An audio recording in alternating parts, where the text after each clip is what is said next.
form all around this great world of ours that are fighting the good fight for us. Without them, there is no me, there is no you, there is no us, and you can't hear me right now. All right. Follow us on Twitter. You know what to do, at JChurchRadio. Facebook is jimmychurchradio.com. The fan page is Fade to Black. You can go find it over there. The links are all over all of the websites, so you can go and do that. Everything is Fade to Black or JChurch Radio. So go follow us, friend us, subscribe to the YouTube channel, and stay up to date everywhere. Okay, tonight in the second and third hour, we will have open lines. I will be taking your calls, some time travel calls. And the call-in number is... write this down, 323-825-5045. Again, 323-825-5045 is the call-in number. All right, I'll announce when the lines are going to open up. You can always email throughout the show. I get emails from the producers here as they come in, and if it's good, I will read it. And during the show tonight, it is a big show. This is radio history going down tonight. So if you have any questions, anything that you need to ask Mr. Haber later on in the show, go ahead and shoot that off, and the producers will get that in here to me. Okay? All right. The email is jimmy@jimmychurchradio.com. You can do anything all over the website. You can email us in confidence. You can do whatever you want. You can go over to the contact page. The bumper music tonight, as always, is Doug Aldridge from Whitesnake. I have to thank Doug for providing that for us. And that virtual viewer of Giza is also still on the website. We moved it over to the contact page, and there's reasons for that, but go check out that virtual viewer. Now, also, tonight over at artbell.com, and filling the seat while Art is hopefully coming back to the network very soon. But if you go over to artbell.com, there's a couple of things that I saw over there today, and definitely check it out. There's an article about how the Soviet Union has spent $1 billion on mind control. You've got to check that out. There's another story I found interesting about the magnetic field of the sun has been flipped. Check that out. But if you go down to the bottom of the page, there's my favorite, and you go down to the cool section, and there's a video called Unexpected Life Found on the Moon. You got to check it out. It's very cool. All right, what I would like to do, you know what? I was going to go to a commercial break. You know what? I'm not going to take a break. I want to just jump in. This is a big, big show tonight, and I'm the boss. I can do what I want. So we're just going to go right into it.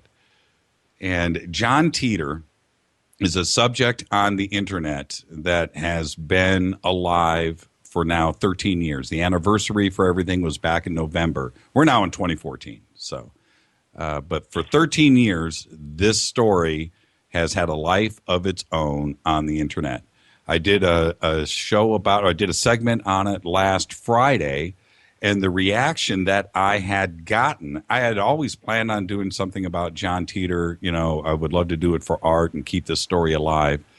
But I did that last week. I ran my mouth, and the feedback and the email and everything that I got was just like, you know what? I'm going to do something on John Titor. This is the 13-year anniversary. So I reached out and pulled off the impossible and got a hold of Larry Haber, the attorney of John Titor's family and the foundation. And he was gracious enough to come in tonight. So we'll get to that in a second.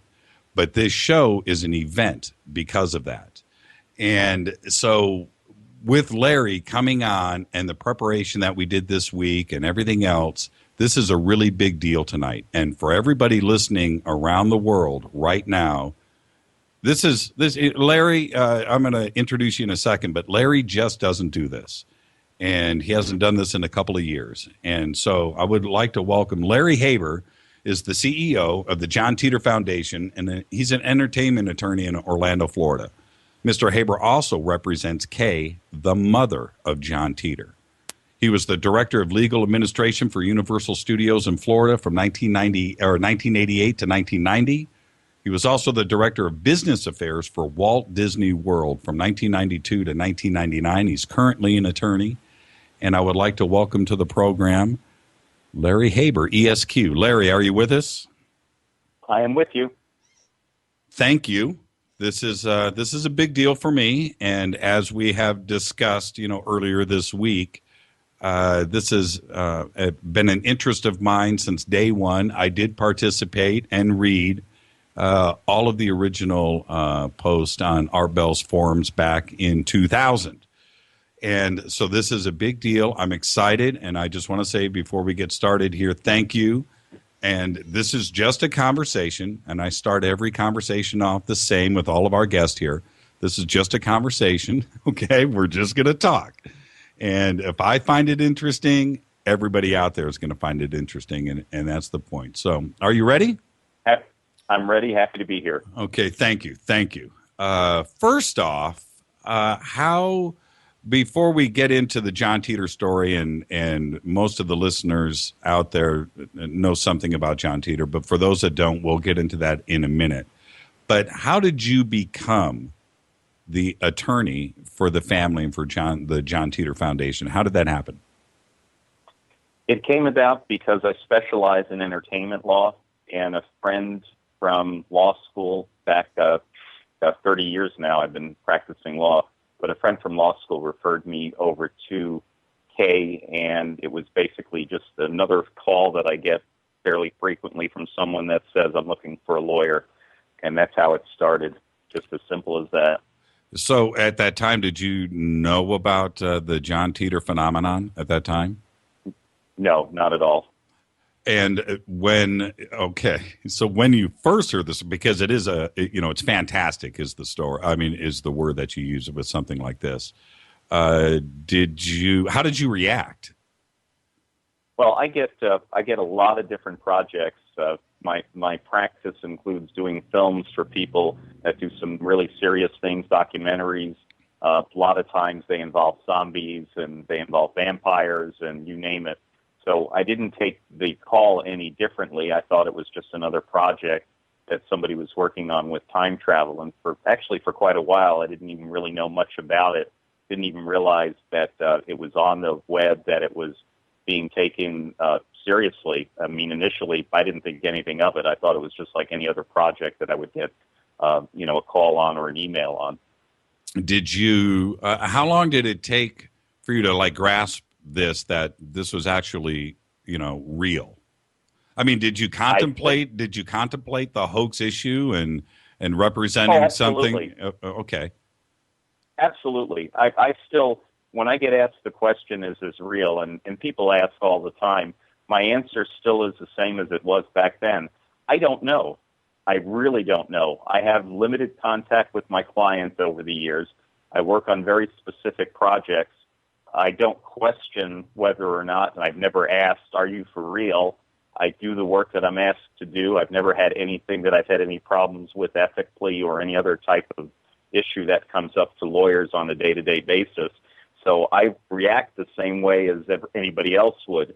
And quite frankly, it's been kind of fun for me to work with the client, obviously. Right. I've had some interesting experiences, but I don't ever get into the rest of the details except, as you'll probably talk about in a little while, some of the stuff that's out there started impacting my family when there were posts about it being my son and then one of my brothers, and now there's a post about it affecting my other brother that works in computer science. And so I find that just fascinating more than anything else. That's a very interesting issue.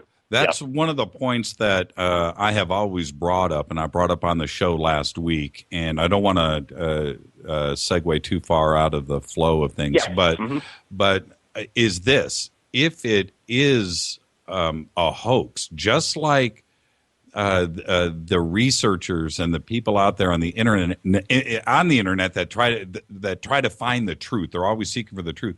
They have the abilities these days, electronically, to find out just about anything about anybody, and it looks like they've done that to you and your family, and uncovering things that, and invading your family's privacy. That's correct, and I think the only reason I haven't really had a problem with it is I'm very much a transparent type person. even though I've got clients to protect and client confidentiality, which I always protect, and in this case the same goes with the Titor family and Kay in particular. Most of what I have out there is just out there, and if people want to question or look me up or find out anything, what's out there is out there. I know most people are very, very cautious about their private lives and so on, but it's never been an issue for me. I lean more towards Zuckerberg's philosophy that everything is public anyway and just get over it. And so that's pretty much how I've dealt with this as well. Well, that's a safe way to go, actually. But okay, so let me ask you this: as an attorney, if I'm a defense attorney and I've got somebody that's been charged with murder and I'm representing this guy, I'm just pulling something out of the air. And Sure. As an attorney, do I turn to my client and go, "Okay, look, man, we'll try to beat this together, but did you really do it?" You know, so with this situation, did you ever ask the family directly, "Okay, is this BS or not?" No, I never have. Okay. All right. And as an attorney, do you feel an obligation to do that? I don't know. I'm just asking. This is just a conversation. No, I really haven't.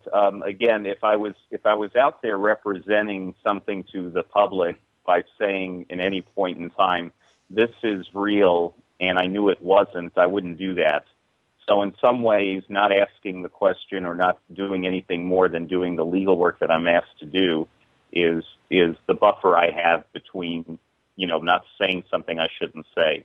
And Right. quite frankly, again, I'm more, it's not that I'm amused by everything that's gone on over the last few years. It's very intriguing to watch how people behave, but I've never asked the question because it really hasn't been in my purview to ask the question. So again, I just do the legal work I'm asked to do, as long as I don't have a problem either ethically or some other problem that I would as a lawyer, and then I would push back at the client and say I couldn't do that. Have you ever met John Titor? No. Ever spoken to him? I don't know if I have or not, quite frankly. There were a couple of situations where I thought that I might have been talking to John, but I don't know if that was John in fact or not. I really don't know. Can you take that a little further? I mean, what are you referring to? Just a couple of calls. I've had very limited contact with Kay by phone. Most of it has been by emails and specific. But a couple of times when we've had conversations about things, there's been a male voice with it or asking questions. This was probably, 8 years ago or 7 years ago. I don't even know how far back it was. Mm-hmm. But again, I have no idea who that person was, and I've never really asked directly. I've just dealt with Kay on the things that I've been working on. Right. Okay. With the what is the John Titor Foundation? The foundation was set up to basically be able to tell the story, the warnings and everything else that goes along with John's appearances. So the first thing I did legal work-wise was to help set up a legal framework to do that. And basically it's nothing more than just an entity that says, here we are, and if there are inquiries, if there's book publishing, I know that they want to do a film at some point in time. I've done a little bit of work on pieces of it for clearance purposes, but I don't really know anything more than that they're working on something, and that's about it. But all of that would run through the foundation itself. How do you explain this 13-year phenomenon? Why the public fascination with this? I mean, I have my opinions, but how do you explain it? I don't. I mean, I'll just be totally honest with you. When it comes up, as it did when you called and said, would you be willing to do this? I haven't really had any contact or done anything with this for quite a few months now, maybe close to a year. So I don't really have anything more than I'm just fascinated by it. I'm fascinated by the people that put the time into it, fascinated by the different things that come up. I know it's nobody in my family, but I also am very fascinated with the time people take to try to tie it into certain family members over the years. It's just amazing to me. That part has been the most fascinating thing out of all of this. Whether or not there's really time travel or not is a separate issue. The human side of all of this has been fascinating to me. Yeah, it is, and it just seems to, obviously, it's taken a life of its own, and it's probably just as big today on the internet as it was in 2000. In 2000, the internet was a little bit different, and you were able to keep your identity a little. You know what I mean? It was a little bit different, but now. There is with YouTube and everything. There is so much out there. It's fascinating when you go and search John Titor in Google now, and how many thousands and thousands, and I have no idea. You could probably have 100,000 John Titor hits. And I would venture to guess you'd have to be a really big name out there, a celebrity, to get that kind of coverage. And this is somebody that hasn't been around for 13 years. That's correct, and the fun part, and there is a fun part component, particularly since I work in the entertainment field. I get people that, of course, want to check me out and Google my name before they might hire me as an attorney. And so a lot of times I start meetings, obviously, with serious clients working with whatever business or project, and very, very quickly the question goes to, could you explain this to me, please? And so it sometimes, yeah, I just tell them that it's a client I represent, and as you've been saying, takes a life of its own, and so on. And quite frankly, it's been helpful. Sometimes it breaks the ice with meeting somebody new, and they want to know a little bit more about it, or can you really tell me what's going on, because they think now that they have some type of and quite frankly, and I can just say truthfully to anybody, I don't know. I'm having a great time with it, but I don't know. Okay, I'm going to ask you.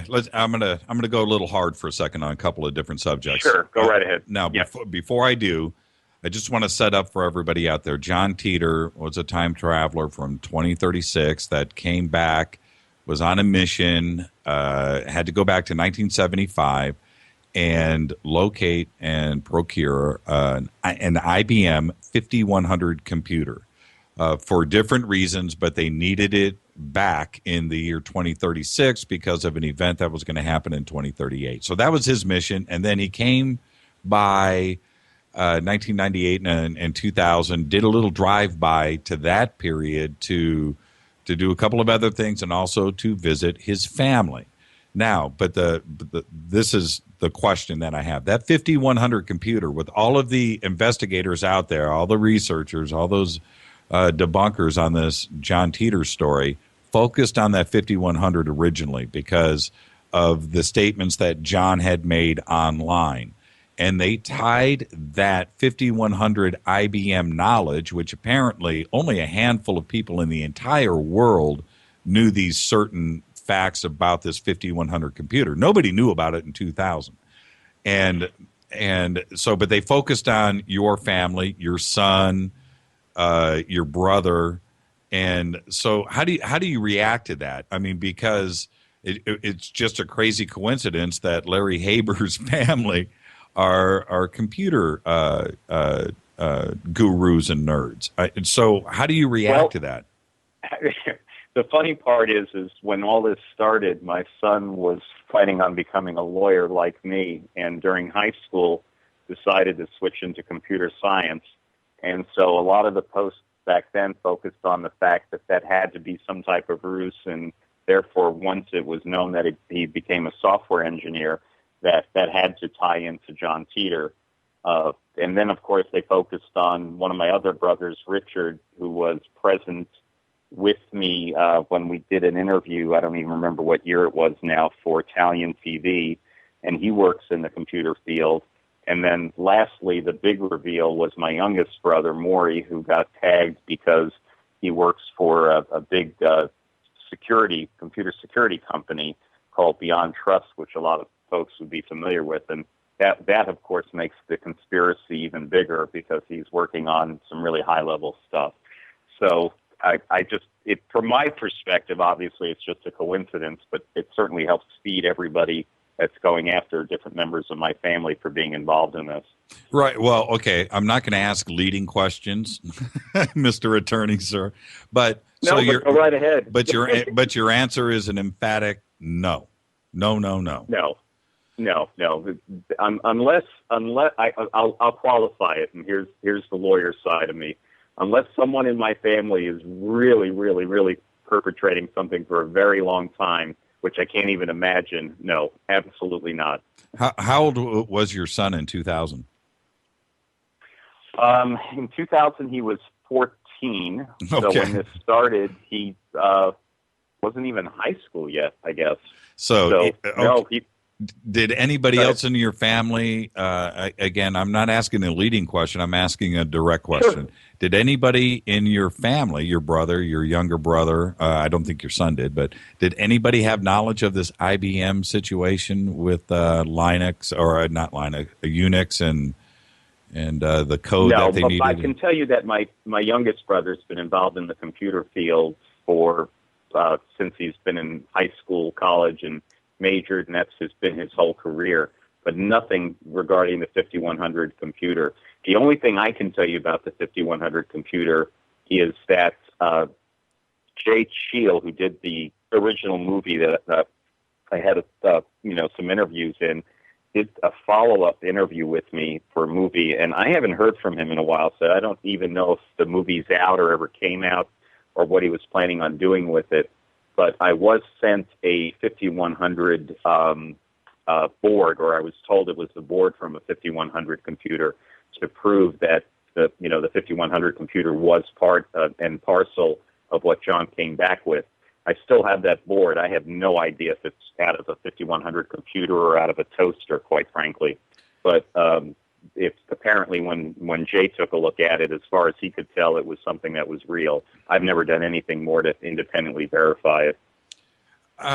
So when was the last time you talked to Kay? It's beginning of 2014, sometime at the beginning of 2013. So I know it was after January, February, so it's been almost a year now. Has she been in touch with John in the last 13 years after he departed?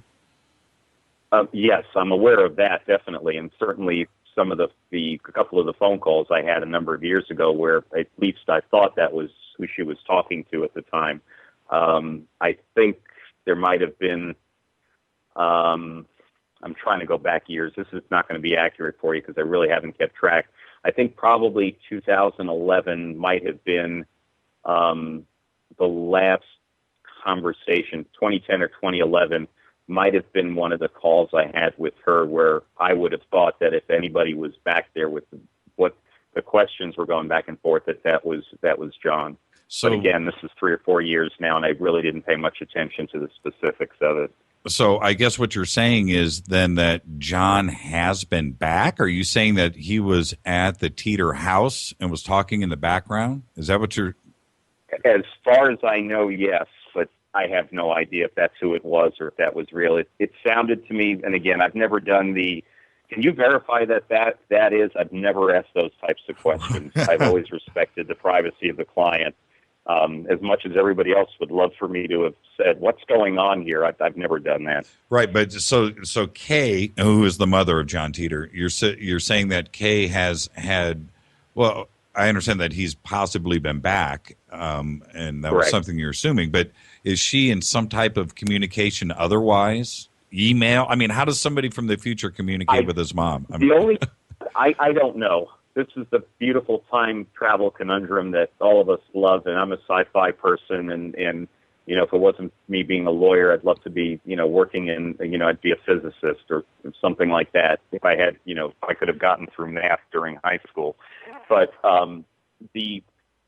I think that the posts online and the book and everything else was designed to send messages back and forth. That's all I've been able to gather. But I don't know how that works in the context of getting contemporaneous conversations going when somebody has posted something and it's supposed to mean something in the future. I wish I could solve that for anybody or even myself because I always love time travel stuff, but that's all I know. Somehow or another, they're in communication through the posts and through the book, but I don't know how it works or what it's really doing. Okay, I'm going to read. I found something I can't take credit for. This is from Godlike Productions. It's a website, and in one of their forums, this was posted in May, I believe, May of 2013.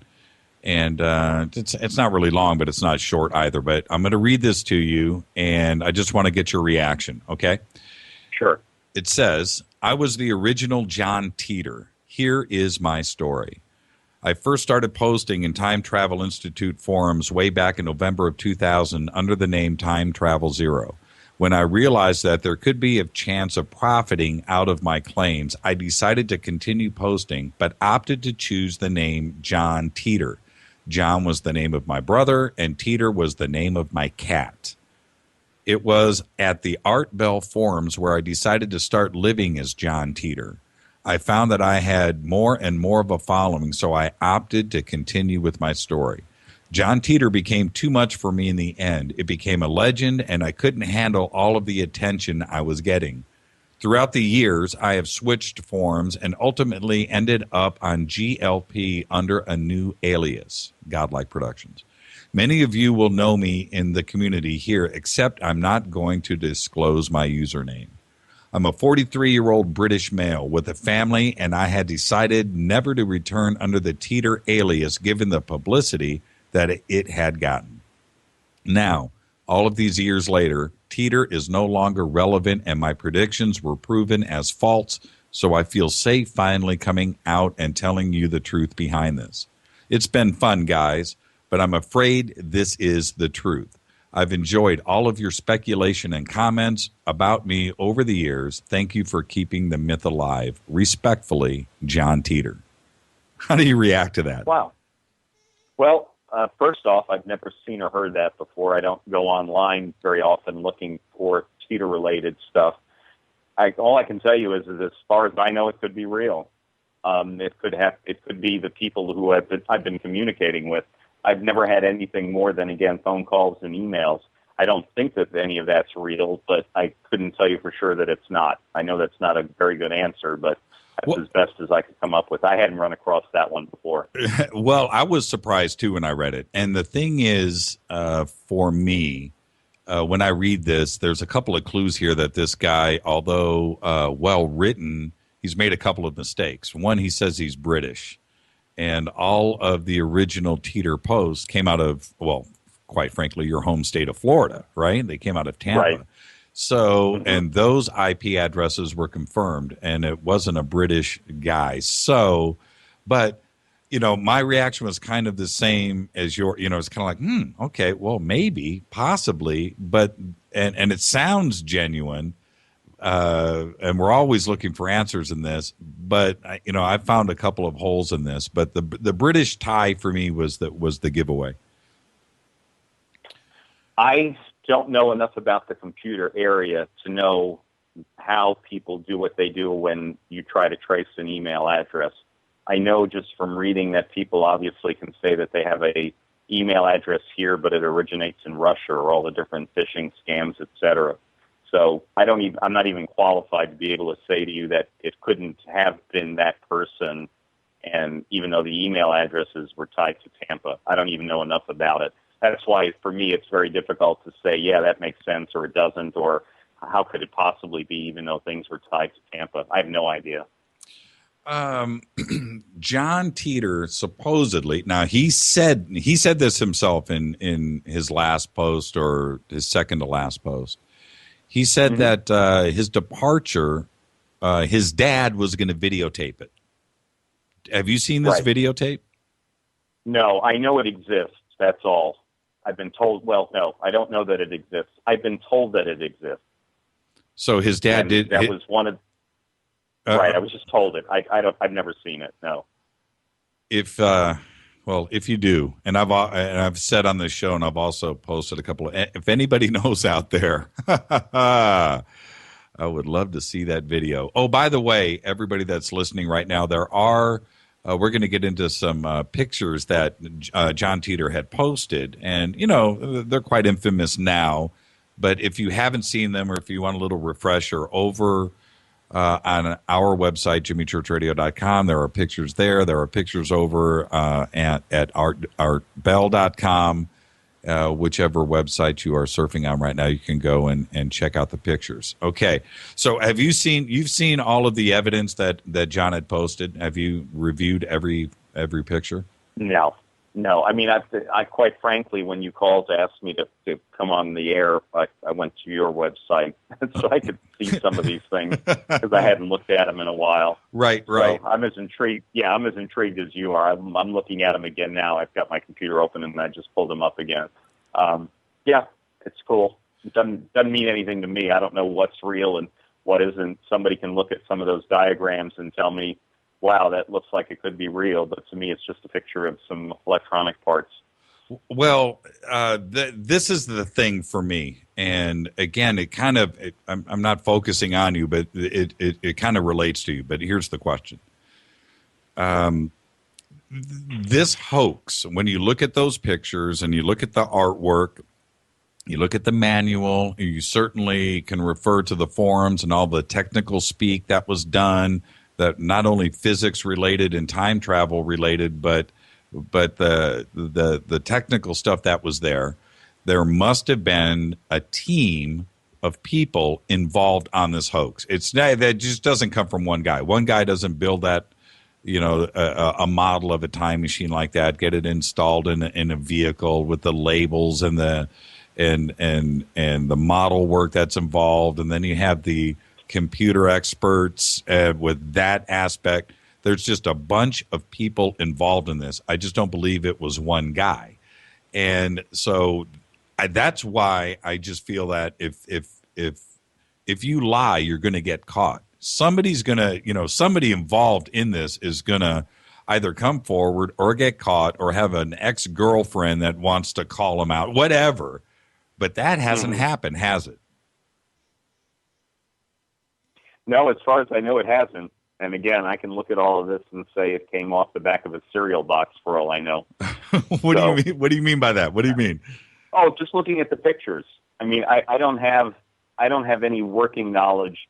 I understand that some of the posts and what you've got is it can't possibly be just one person. There's too many things that are intricate about it, and too many people have posted about how, there's so much here that it has to be something more.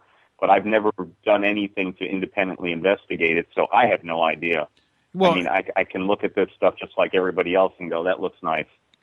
Well, exactly. And if one of those, any of that gear that is there, nobody has, you would have thought that with all of the researching that has gone on about Titor, that somebody would come forward with something going, look, this is what's really in that picture. This is it. This is people can identify things. It's easy to do, and it just hasn't happened. That's to me, when I look at that looks a big part of it. Yeah, and I look at that, and I look at this time travel, this time machine, and I look at it. It doesn't look like anything I've ever seen before.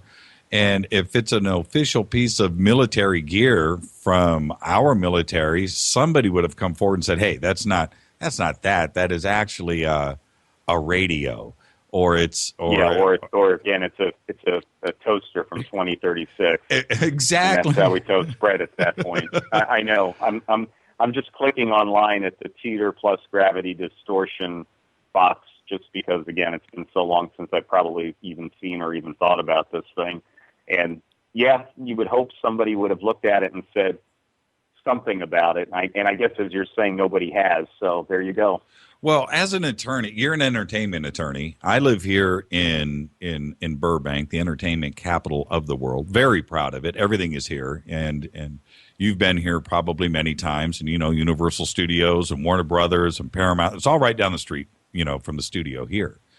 And if I'm a screenwriter, this is the story. This is what I'm going to write. This is what I'm going to go pitch. I'm going in the pitch room with this screenplay because it's good stuff. How come you haven't? Are you shopping? I mean, why hasn't it been made into a movie? That's the thing. I don't get it. And well, I know that Kay is working on, and she's told me in the past that she's working on a film.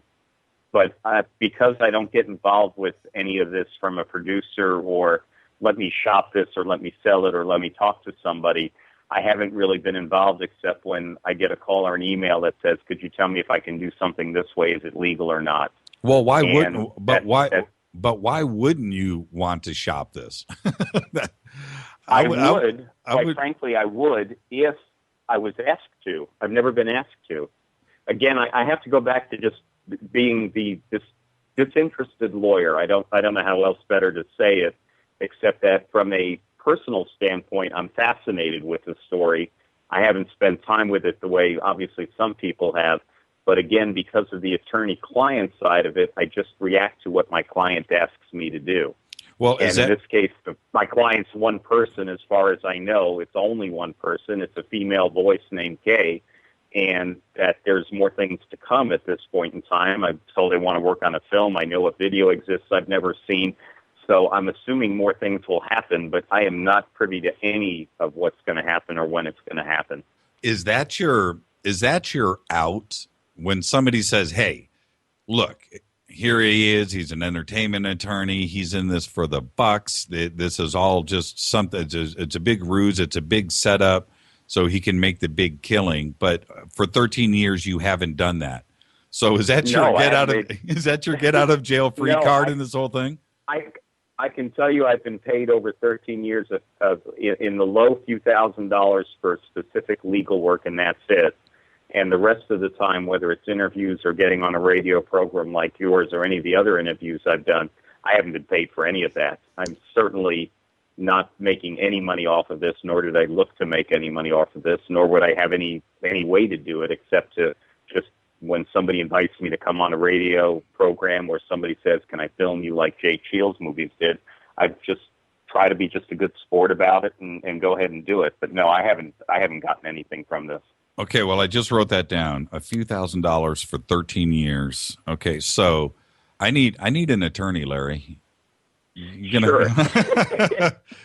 No, this has definitely not been a project to make money. And when people say it's $2,000 is a lot of money, it is. But I bill at $300 an hour, so we're talking maybe a total of 20 billable hours over 13 years for answering some very specific questions and legal type stuff that I do for people all the time. The rest of this has all just been the fascination around it that I've had some fun with, obviously, and I certainly like to talk. I'm a lawyer. This is kind of fun to be on your radio program, but there's no compensation or anything else to me for doing any of this. Is John Titor ever going to come back? I've been told. That's what I've been told. Excuse me? Say that? I've been told. Oh, no, I guess maybe, I don't know if that's news or not to you, but I've been told all along that he was going to be back again sometime in the next, let's see, again, I'm going to mess up the times because I'm just not paying attention to the years as they go by for this. But when one of the times I talked to Kay, I was told that he was coming back. If that was about 3 years ago, she said within the next few years. So I would think and would expect something to be happening. I mean, I could get a call tomorrow, or it could be a year or two from now. Again, I'm not doing anything more than just talking to my client as they tell something to me. But, yeah, I'm expecting him to come back in some form or fashion. Couldn't tell you what that is, though. 2014, is that the year? I hope so. Year? I'd like, you know what? I would like to know what's going on. Okay, listen, I know he's been here before. From just the conversations with Kay and who I thought might have been John in the background, or it sure would have sounded like something that would have been the dialogue I was listening to. But that's it. I would love to get an answer to all of this. I'd love to know what the answer is too. Well, I'm going to spin back my time machine knob here about 2 minutes, and I want you to say that again. You're saying that you expect John Titor back probably this year, 2014. This year, next year. Since it hasn't happened from the phone call, I think that took place around 2011. And at the time, I was told in the next few years. So it didn't happen 2012, 2013. I would hope sometime 2014 or 2015 to get some type of answer, or at least for me to say, oh, okay, this is what's going on. Yeah, I'm hoping. I'd like to know, too. if nothing else, so they'd stop bothering my brothers. My youngest brother, Maury, the one I told you about that they've hit the latest, a little bit of questions. He's in a very sensitive area security-wise with his company, and they kind of went back to him and said, what the heck is going on? So, there's been a little bit of impact. I don't think it's really hurt him, but I just as soon get this resolved and know what's going on the same way everybody else would at this point. If a movie company, do you know, I think you said earlier, I'll ask it again. I don't know if you answered, or if I asked the question, I should say. But is a major production company, Warner Brothers, i.e., one of the big companies, is somebody working on this project now? Do you know? No, as far as I know, no. I just know from Kay that they are who the they is Kay and whoever else she's working with are putting together some type of film. But my only contact from the client standpoint has been with Kay. It's never been with anybody else. So I don't know who the they are or what the extended group of people or friends or family members she has that she works with. Have you ever seen a picture of John Titor? Ever seen a picture of John Titor? I don't think I have. I can't think of any time I would have. Okay, I just want to know. No. As far as I know, no. I'm trying to mentally pull up a picture of somebody, but no, I don't think so. So you don't know what he looks like or anything like that? No. Okay. All right. No. With your brother, and you just touched on this, so I got to get right back to it. With your brothers, I should say. I mean, in this case, brothers and son. Yeah. Yeah, brothers and son. I'm a family guy.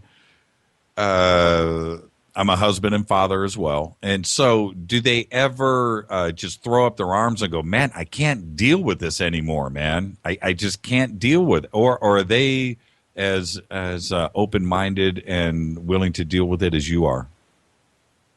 Up until this year, everybody's been open-minded. I think the only thing that has come up is the fact that there have been some questions about my youngest brother, Maury's employment, because he is in a very sensitive area. He's working with a company that does security for things like the military and the New York Stock Exchange and so on. That's just his job. That has nothing to do with any of this. But since somebody questioned that, I think that might have had some impact on him. But he's never told me, Larry, you got to get rid of this or you got to do something about it or anything like that. So my whole family is basically just a good-natured group of people. I don't know any other way to describe it. And certainly my son, who's a software engineer in Seattle now, certainly has a lot of fun with it when he talks with his friends. So, it's just one of those things. If you have something that's kind of intriguing going on, you like to be a part of it, even if sometimes some negativity comes out of it. When the original posts were posted in 2000, they came out of Florida. They came out of Tampa, correct?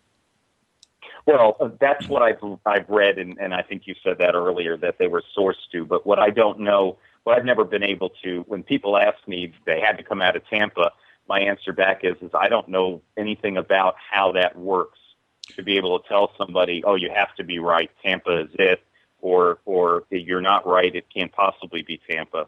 Well, I just don't know. Okay, but at that time, I'm just going to be direct. At that time, you were living Sure. in Florida.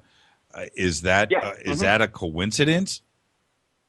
From my perspective, it's a coincidence, but that's just from my perspective. The call I got was from somebody that was working in New York that I went to law school with. Okay. So as far as I know, it's a coincidence, but maybe I got the call because they knew it was something to do with Florida, knew I was in Florida for all I know. Now, I know the lay of the land sort of in Florida, but help me out here. So Tampa is on the west side of Florida. What city? Correct. What city were you living in? Were you in Orlando or in the Orlando area? I've been in Orlando the whole time. Yes, I've been in Orlando the whole time this has been going on. Okay, so then the Florida connection just happened to just be a coincidence. Your friend called from New York, law school friend. It just so happened that you guys were living in the same state. That was it. Well, I was told at the time that I got the call because Kay was in Florida, and that's why it originated in Florida. But my answer to your question about, I know I'm sounding like a lawyer, I apologize. Please. But the answer to, did the emails come out of Tampa for sure, or were they spoofed or somehow rerouted? That's what I've never been able to answer. People ask me all the time, it had to be Florida, it had to be Florida. I understand it to be Florida because of what I've been told, and I was told Kay was in Florida when I had the communication, but I never had any way to independently verify it, and I have no idea if all the folks on the internet that have sourced it to Tampa are absolutely positively accurate that it couldn't be from anywhere else or it could have originated somewhere else. That's why when people ask that question all the time, my answer is I just don't know. Do you remember how you were found out the first time? I mean, when somebody came knocking. I've had so many of those. Take me back to the first time, though. I just really. The first time? Yeah. I was living in Celebration, which is the town that Disney built right on Disney property, actually, just south of the Magic Kingdom and the other theme parks. And I had a knock on my door in the office. Somebody actually looked me up and said, you are connected with this, and I was like just dumbfounded. And then I found out afterwards for some friends that had been following me, just not following me, but following the Titor story once they found out I was working for Kay, that said that they saw online that people were trying to figure out the post office box connection and a whole bunch of other things. So as far as I know, again, Kay's been in Florida, John's been in Florida, everybody's been in Florida, but I've never had any way to independently verify that because I've never met them in person. Where are they living today? Do you know? Are they still in Florida? I don't know. No. Okay. Is that the lawyer side of you, or you just don't know? It's because I just haven't asked. Oh, okay. Well, I mean, there's rumors. I literally just haven't. Yeah, I haven't asked. I have no idea. Okay. I've just never asked. In one of John's last posts, and no, actually, let me back this up. This was John's last post, and it's kind of telling. It's short, and I am going to read it, and I would like your reaction because it's well written. It's like scarily well written. Okay, so and trying to grasp, his personality that he had laid out for everybody for those 4 months. I kind of got the feeling that this was just a guy that went through a lot. Let's suppose it was real. Let's stay on that side of the fence where I am.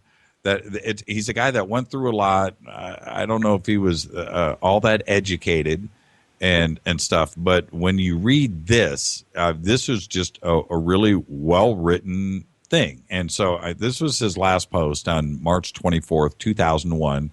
And also, everybody listening to the show, everything is archived out there. If you want to go and read John Titor's posts, that most of them, if not all of them, are on johntitor.com, which is, I tried to get, by the way, Larry, I tried to get Oliver Williams on the show.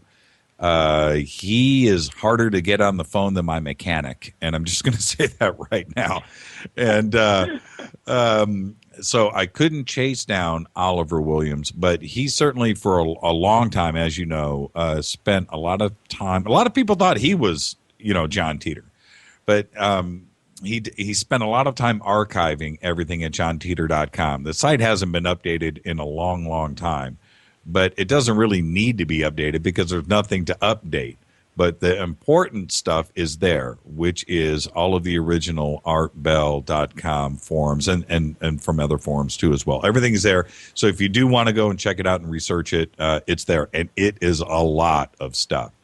John certainly took the time to answer just about every question that was thrown at him. And if somebody asked a question a second time or a third time, he took the time to answer that question again. I've gone over it ad nauseum, and it's all there. So anyway, this is his last post, March 24th, 2001. He says, if there were an infinite number of reality, this is the question, I'm sorry, that he answers. If there were an infinite number of realities, then there would necessarily arise a reality that somehow causes there to be no other realities. And his answer is yes. Excellent insight. I would have enjoyed a conversation on this. I also want to thank, name deleted, for helping me with the email and everyone else who asked intelligent and insightful questions. I have learned a great deal. No, I do not have a secret agenda, but I have been paying a great deal of attention to your world line. My interaction with you was not a direct mission parameter, but it was a secondary mission protocol based on standing orders given to all temporal drivers. That secondary objective is basically to gather as much information about a world line based on a set of observable variables when we first arrive. Your world line met those conditions. What amazes me is why no one here wonders why Y2K didn't hit them at all. Bring a gas can with you when your car dies on the side of the road. Farewell, John. You know, I read that, and, well, what's your reaction when you hear something as prolific as that? Because that's heavy stuff. That's a good writer. Exactly. You know, and that is an award-winning writer. It's just I can't. I want to sniff out hoax on this. I really do. I've always wanted to do that. I wanted to be the guy to bust this thing wide open and go, aha. I just can't, and nobody has. And that's the thing for 13 years that it has not been blown out of the water. And I'm still fascinated that it hasn't been. No, and I, I'm into this now with you over the hours like I haven't been in quite a while. So this is sort of like deja vu for me all over again, as the saying goes from Yogi Berra. But I think that message and everything else when I started with this really had the basis about warning about the future, something that was going to happen, some of the stuff that was in the writings. But I know there are so many people out there that are making an issue out of this as far as what that was and how it'll, what's supposed to happen and so on. Even just for my edification, you might be able to tell me some of the latest stuff that's been out there about that. That's something I haven't even looked at or talked about to anybody for quite a while. I don't know what the latest thinking, except for people who keep claiming it's my family members. I don't know what that warning was, except I took that as some type of warning about what was going to happen in the future. When something, if would you make a promise, make a commitment to me now? You know how involved I am in this, but and Art Bell in general too as well. He's been, he's the guy that's was there since day one. But if something happens, please get a hold of this show first. I would really appreciate it, and I hope you've had a great time tonight. I'd be happy to. I'd be happy to. But I don't know that I'm going to be the person that's going to know about it or find out. I'll probably be the person that gets the phone call or the email, and I go, really? Has that happened?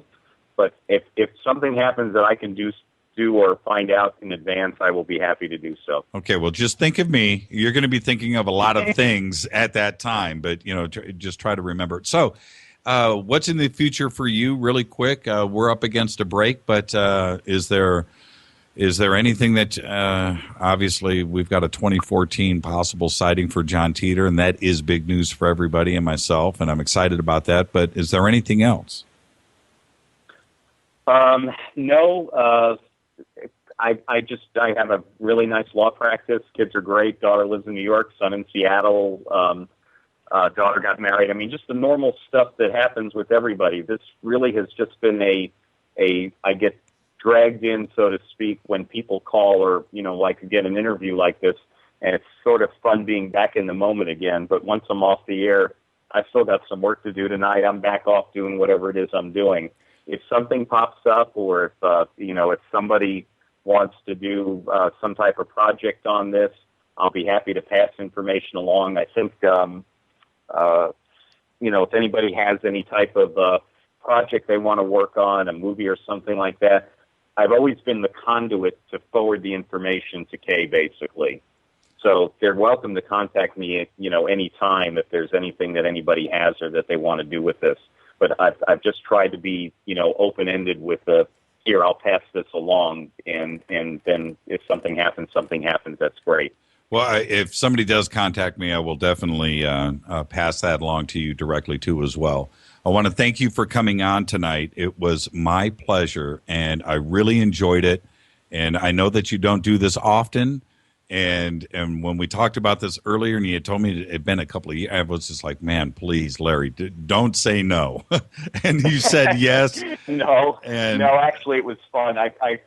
I'll give one little plug because I have to. I'm like UCF grad, University of Central Florida. My son was also, came out, and I'm actually talking to you from Phoenix because I went to the Fiesta Bowl and watched my small little college in Orlando, which is now a 60,000 plus student, do one of the biggest upsets in BCS history, beating Baylor. And so that's the kind of fun stuff that keeps me going all the time. Yeah. When I get into this and out of this stuff, it's fun too. But family and everything else, that's important. And I'm part of two generations of going to the University of Central Florida. So go Knights. That was one of the upsets. I mean, that was a big deal. And so congratulations again. Thank you very much. Thank you. Thank you for coming on. And I'll give you a call after the show tonight. So go do your thing, and then we'll talk a little bit later. Okay. Thank you, Larry. Thank you. Thank you, Jimmy. Have a good night. Larry Haber. All right. This is Fade to Black. How was that? We'll be back in a minute. We'll be taking your calls. This is Fade to Black. I'm your host, Jimmy Church, on the Dark Matter Radio Network. Don't touch that mouse. Stay right there.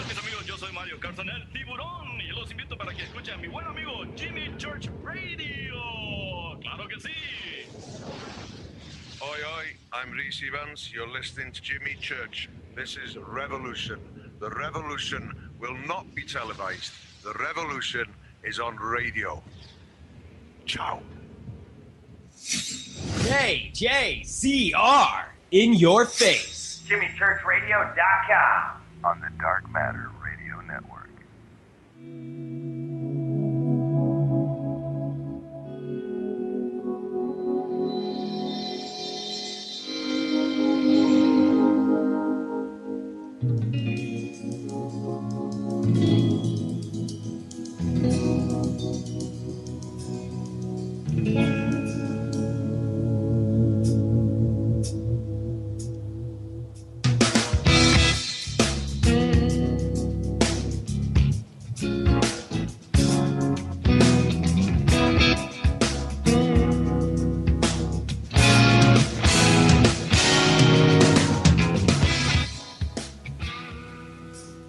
All right, welcome back.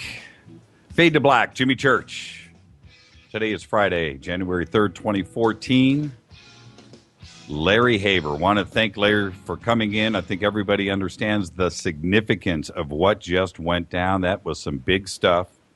And again, I want to thank him for coming in. All right. Wow, what a way to start off the new year. An announcement like that John Titor is probably going to be back in 2014. And that is radio history. And that's why we are here, the Dark Matter Radio Network, live from the JP Motorsports Studios right here in Burbank, California, for KJCR and the Dark Matter Radio Network. I'm your host, Jimmy Church. Okay, all right. The phone lines are open. Tonight, we're going to be taking calls. The number is 323-825-5045. We are taking your calls. Again, 323-825-5045. All right, now, and if the phones start to get a little backed up and it's a busy signal, call back. You hear somebody hang up, call and get in line. Get in queue. But I want to talk about John Titor. And if you are a time traveler, that's right. You're somebody, this is the thing. If you heard me now, but you're then, does that mean you can come on the show and tell me what I'm about to talk about in a few minutes because you've already heard it? I want to know. All right. Open lines 323-825-5045. You can also email me throughout the show, Jimmy@jimmychurchradio.com. I'm going to spend some time on this John Titor special tonight. I want to talk about some of the predictions that he made. He did 4 months worth of stuff.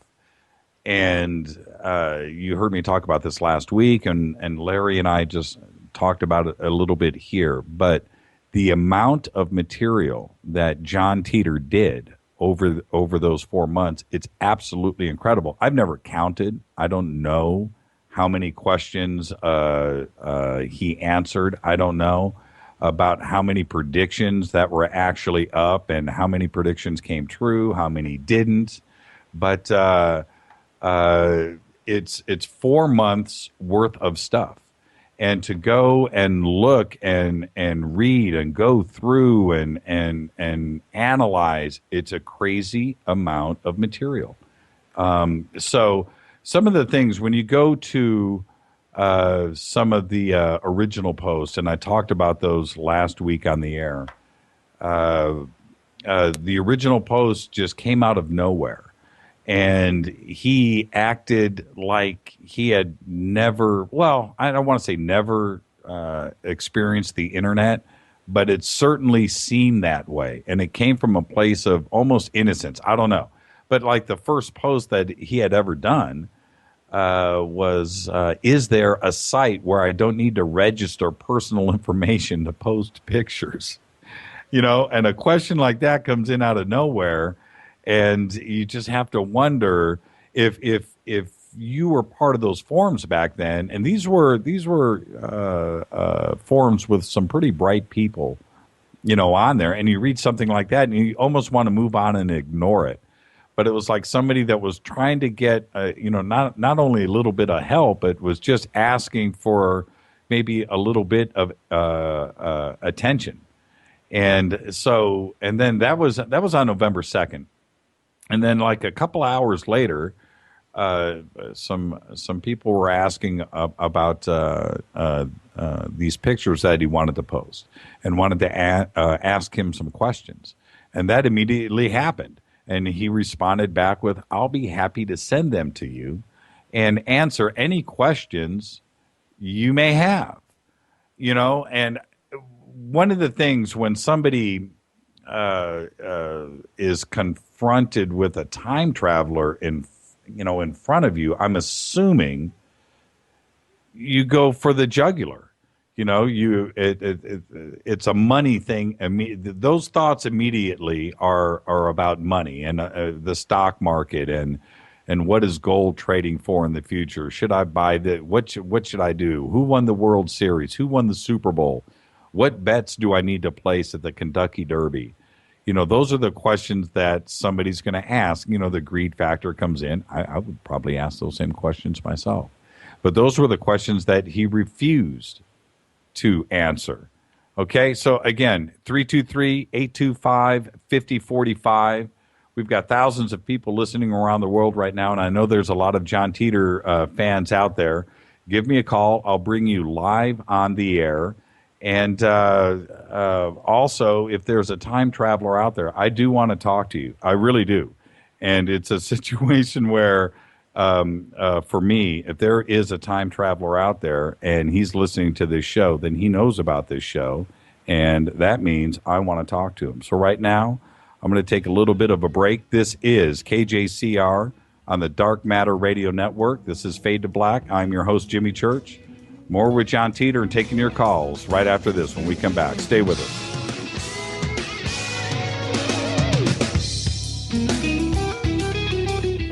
Hi everybody, this is Rob Halford, the Metal God on JimmyChurchRadio.com. What's up? My name's Brian Taylor, Ninja Badass Extraordinaire, and this is JimmyChurchRadio.com. JJCR! In your face. JimmyChurchRadio.com.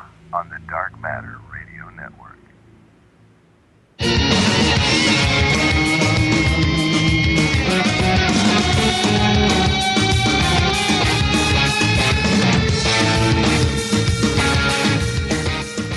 All right, everybody, welcome back. KJCR, JimmyChurchRadio.com. I am your host, Jimmy Church. We are live from Burbank, California, from the JP Motorsports Studios. For KJCR and the Dark Matter Radio Network, I am your host, Jimmy Church. Follow us on Twitter, which is at JChurchRadio. As everybody knows by now, our Twitter account was hacked a couple of weeks ago. We lost everything. We got the Twitter account back. And so we've switched. We were at KJCR Fade to Black. We've merged everything, and the good folks over at Twitter helped us do that. So the original Twitter account is back, which is at JChurchRadio. You can link there at Dark Matter. You can also link over at JimmyChurchRadio.com. Facebook, the fan page, which is Fade to Black, JimmyChurchRadio.com. You can go and do that there too. Please, we try to update everything at the same time, and I'm referring to the website and Facebook and Twitter and YouTube. It's a lot of stuff to do, but we probably get to Facebook first, and then it kind of links out from there. So you can do anything, but if you do anything first, go to Facebook and like the fan page. We also have a YouTube channel that we've had for a long time, which is J Church Radio. And that is all sports related. I have a sports background, and the new Fade to Black channel is the one that you want to focus on. They're both up there, and if you're searching Jimmy Church Radio on YouTube, you're going to get a lot of different things. But Fade to Black is what you want to do. Go subscribe to the channel, and we have some stuff up there too. It's really cool. Okay, so the phone number is 323-825-5045. We're doing some minor screening here. I want to talk about time travel. I want to talk about John Titor, and that's what I want the phone calls to be about. So call, and let's talk about John Titor. The phone lines are open, 323-825-5045. All right. I want to go back and read a couple of questions really quick that John Titor was answering at the beginning of March. And so you can kind of understand what the fascination is there for me.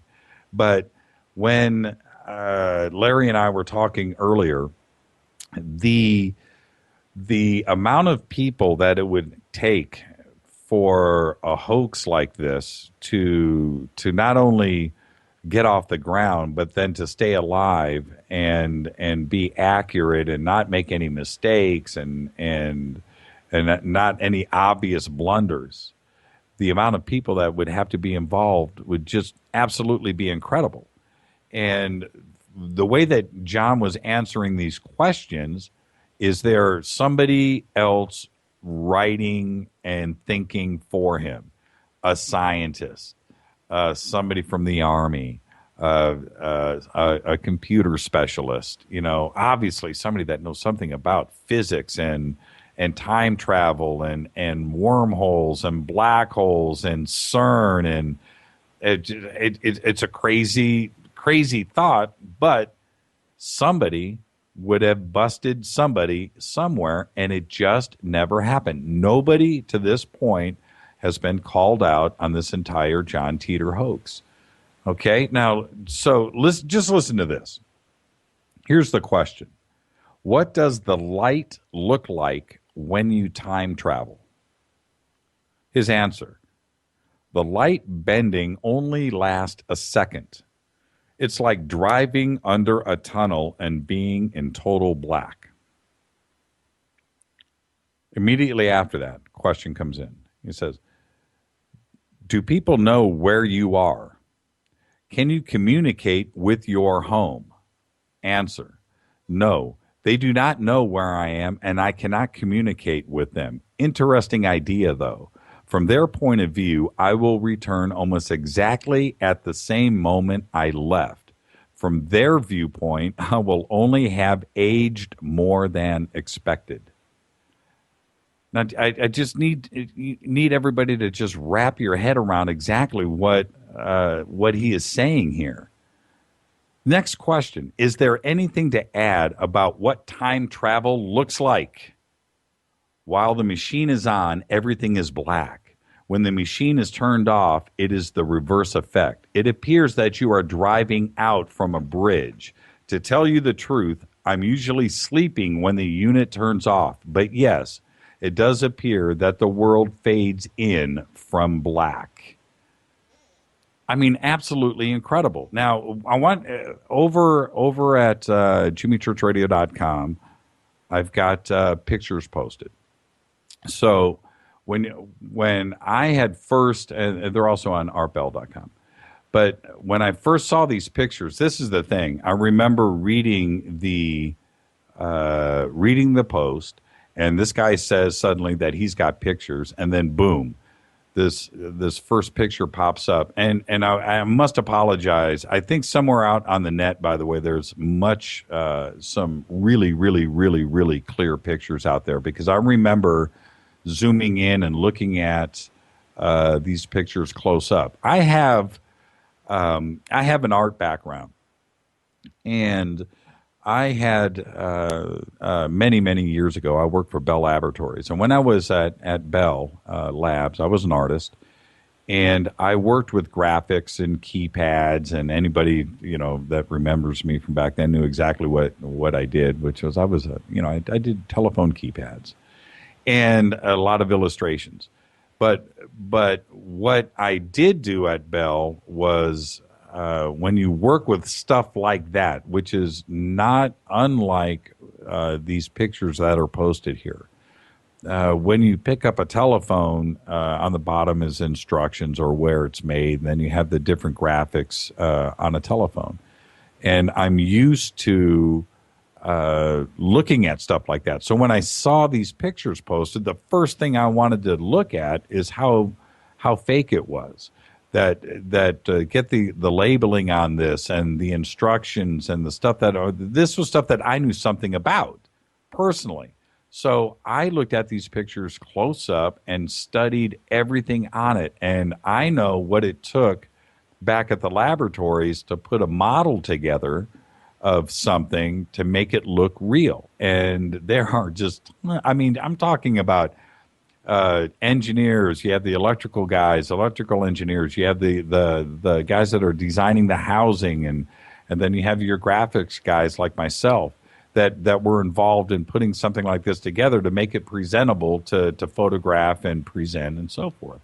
Well, that's the way when I looked at these photographs originally, and specifically when you go to the website and you look at the time travel photographs, of the time machine photographs, look at those really close. That is something that somebody somewhere built. Now, whether it was built in the future, whether it was built in Tampa, Florida in 2000, and it's just a box that doesn't do anything, it looks pretty convincing. And I tried to shoot holes in it. And I waited for somebody somewhere to just come up and say, "Hey, this is an army, this is an army communications device, or this is something else, or how about somebody left it in their garage when they moved out of the house and they found it. Hey, this is the John Titor time machine. Look, I found it. It was in the back of this house." But that never happened. And when you look at these photographs and you look at them really close, these aren't as clear. I tried to find, we tried to find some of the original really clear ones, and we just couldn't find it. But when you look at these photographs close up, just remember, somebody somewhere, if it's a fake, built this, and it is fairly convincing. And if you look over at the schematic is the famous picture that it's in black and white here. But if you click on the schematic and look at this, these are from the manual of John Titor. And the schematic, the one on the right, the cutaway, matches the box in its entirety. And for those two, this is what I'm saying. Now, I got a bunch of email this week about this. It's just, come on, it's time travel. It's a hoax. John Titor's a hoax. Nobody's ever proven that. But when you look at something like this, where that drawing matches that box like it does, somebody drew that. Now, why would you go and create this kind of artwork? And this is the point that I'm trying to make. It's dramatic. Why would somebody create this kind of artwork just for a hoax? There's been no money made off of this. You just heard from John Haber. He hasn't made anything, or Larry Haber. He hasn't made anything off of this. So why do it? This piece of artwork, this is the kind of stuff that I personally used to do in a past life. And I know what it takes to draw something like this. So you have artists involved, and you would have to have a model maker involved, and you would have to have so many people involved, and nobody's been caught. And that's why the John Titor myth, legend, hoax lives to this day. And I'm serious too, I don't ever see the John Titor story going away. I just don't.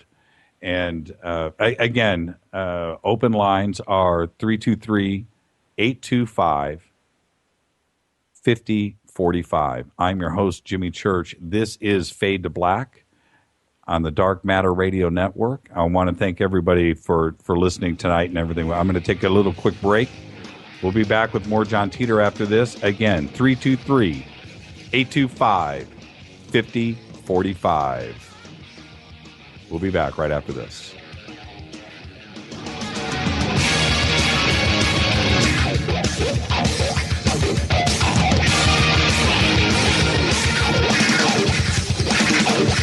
This is William from La Crescenta, and I listen to JimmyChurchRadio.com. Jimmy Church. My name is Alan, and I listen to JimmyChurchRadio.com.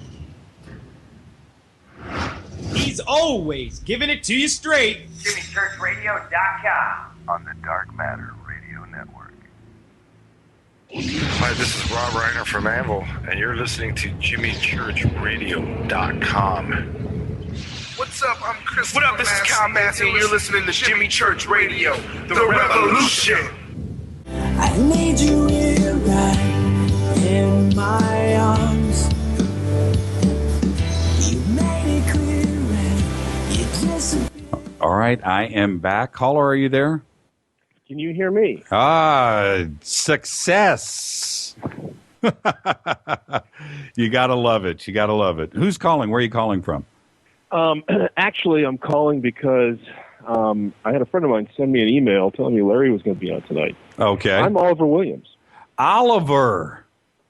You're kidding. I haven't thought about this or wrote about it or done anything about it for probably 3 years until I got the email tonight, and I decided to tune into your show and said, I got to give these guys a call. Okay, well, okay. Now you just caught me by surprise, and you know that you've caught me by surprise. And yeah.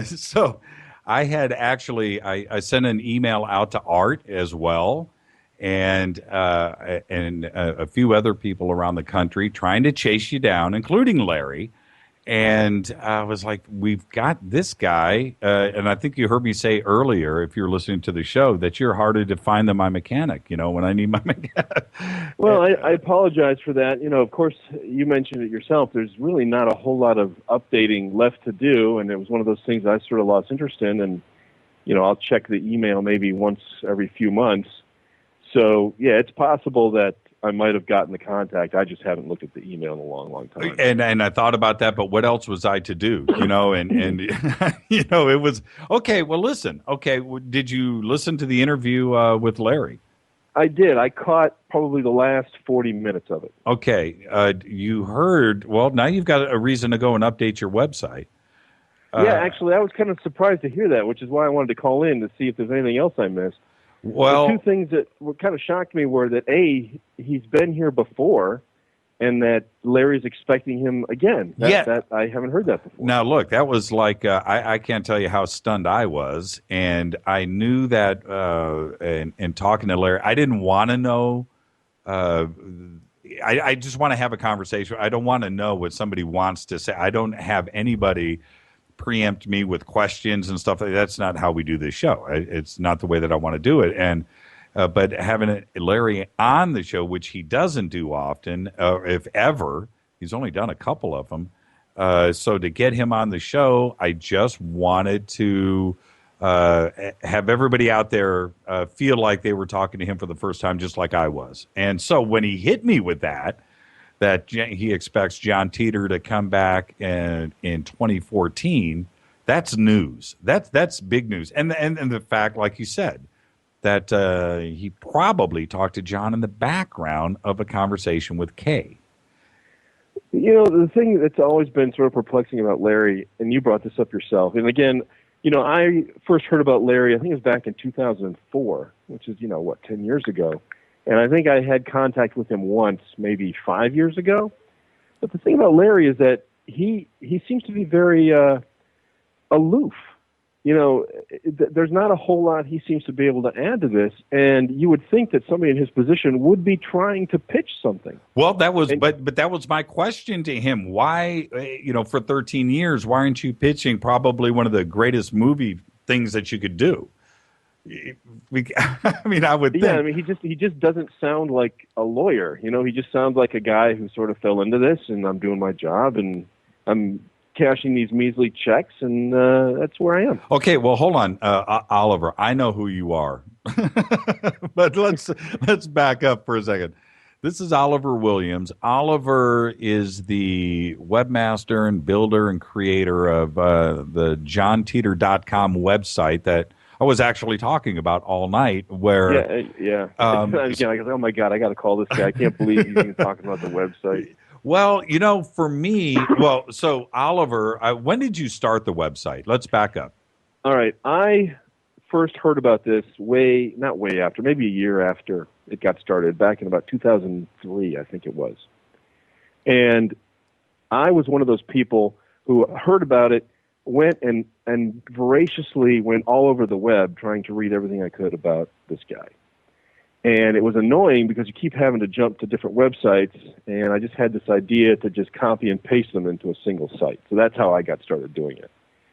And like you, I started paying more attention to it after what happened at CERN, because it was sort of an entertaining, tale up until that point. And all of a sudden I thought, wait a minute, that guy talked about this way before it happened. Exactly. And then I started listening to more and more things that were happening in the news, and started paying closer attention to some of the things he said. And there are other key hits in there that, to me, you have to look back at that and go, there's just something weird about this. I mean, the Olympics happened. Yeah, there was no Civil War in 2005, but there's something else to this that just doesn't make any sense. Well, the amount of work, because you certainly, it takes a lot of patience, first off, and it's not like you have a bunch of other stuff. The site is basically text. Right? Yeah, I mean, again, we started this website back, 10 years ago when people were still using iframes. So, you're looking at a website. I don't think I've even been to it probably in a year, maybe 2 years. Right. Well, it is. So, it is taking a step back into the internet. You look at this, but this is, this is the way that we read it back then. But so it must have taken a lot of patience because, you've got to compile all of that. Okay, so forget about the technical stuff. I'm very excited to talk to you. How did you, because back then artbell.com went offline, right? How did you go and where did you get all of the posts and how did you do that? Back then, and again, these folks may still be around, and I just don't know. Back then, there was a huge, huge crowd of people that were following this, and they were very voraciously trying to track it down. So there was a lot of copying and pasting of the posts going around between people. And there were a lot of people who archived the entire the entire Art Bell site, and that was in a huge document. And at the time, you could go back through the Wayback Machine and go back to Art Bell's site and still find all that stuff. So that's originally how I got a hold of it. Oh, okay. And were you able to monitor, like you can today, how many people went to the site back then? You mean to the site that we have? Yeah. Yeah, actually that's kind of a funny story because when we first started putting this up, and when I say we, it's a family member of mine who's also sort of into this. When we first put it up, we got a bill from the internet company for like $10,000. And I'm like, what the hell? And I did not understand that when a lot of people go to your website like that, you get a big bill from the web company. So we called them and we said, hey, we had no idea that this many people were going to be hitting the site. So they cut us some slack and we upgraded our our program with them. And, for a while there was like 20, 30,000 people a day hitting that site. Incredible. Now, okay. All right. Did you make any money off John Titor? You know what? Originally, no. But again, that was way before you could make money putting Google ads up. Right. And that was even in the time where even people would start to criticize you. Oh, you're obviously behind this because you got an ad on your site. Sure. And it seems like we've moved past those days. But yeah, originally we didn't have anything up there, just the text. Are you John Titor? Am I? No. and I'm flattered when people say that, but no, I don't think I'm that smart. He's a very smart. No, you're a smart guy, but yeah, I understand exactly what you're saying. But I have to ask the question. When I remember when what was the original website called? John Titor Times or John Titor? Yeah, it was. Yeah, it went through a couple of changes. I think it was always under johntitor.com, but I think it's the title at the top. I think is the John Titor Times. Okay, I remember when it first came out.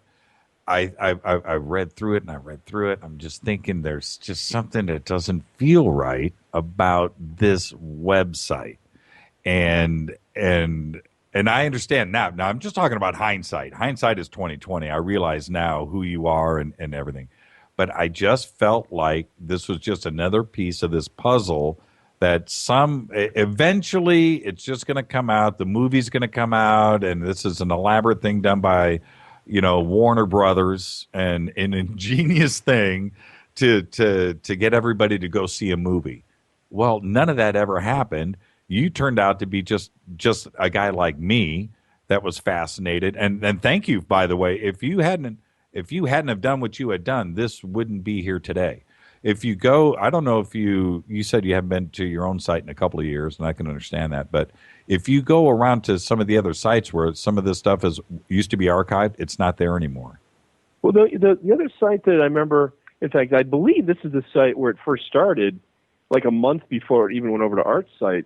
I think it's called the Time Travel Institute. Right. And I know that they they changed owners a couple of times and they reformatted their site. And as I recall, I thought you could go back there and still see the original. What was his name? What was the guy? What was his name? It escapes me right now. That ran that site. And I think don't remember. Yeah, he also moderated, I think, for Art too as well, right? On artbell.com. I don't know. I never got that impression, but I suppose that's possible, but I don't know. Okay. So, again, wow, you blindsided me, and I like to run without questions, but I was not prepared for this tonight.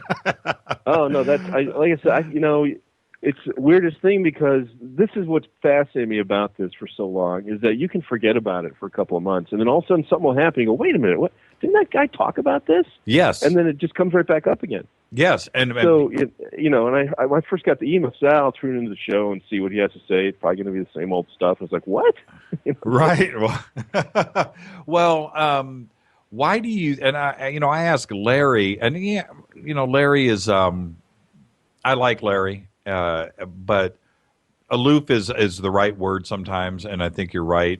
But also, when you're an attorney, sometimes you have to be that way. So I understand that. Why does he agree to go on your show? That's, why do that? That makes no sense.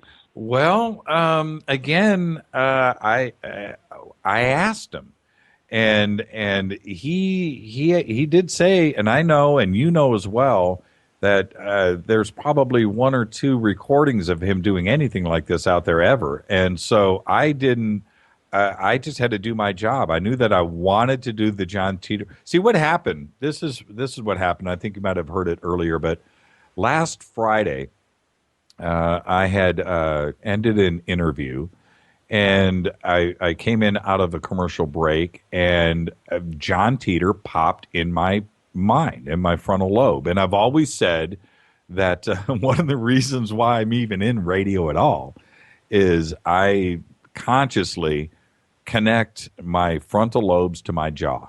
And I will I make that connection, okay? And so when that happened, John Titor came out of my mouth, and for the next 90 minutes or an hour or whatever, I just told the John Titor story.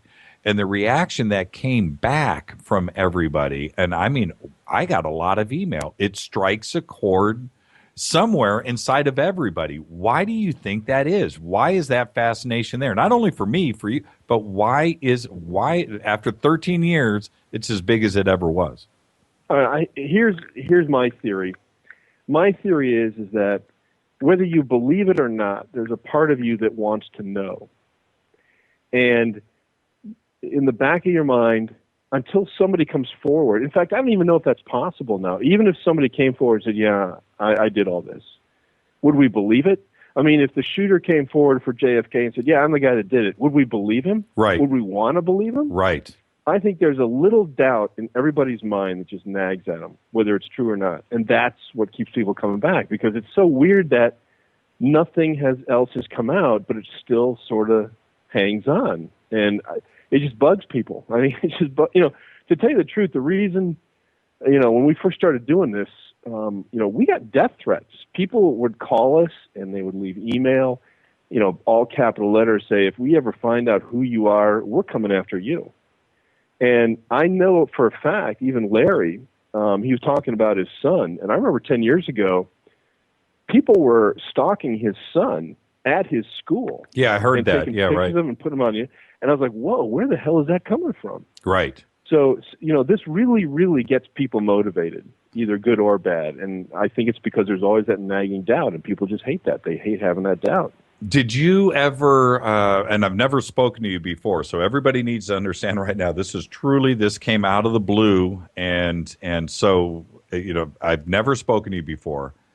Is there anything, did you ever see what John Titor looked like? What do you think he looked like? Do you have any idea? No, I mean, I'm not aware of anybody ever having seen him or there even being a picture out there. I think the image in my mind is what he described, what people look like in the posts.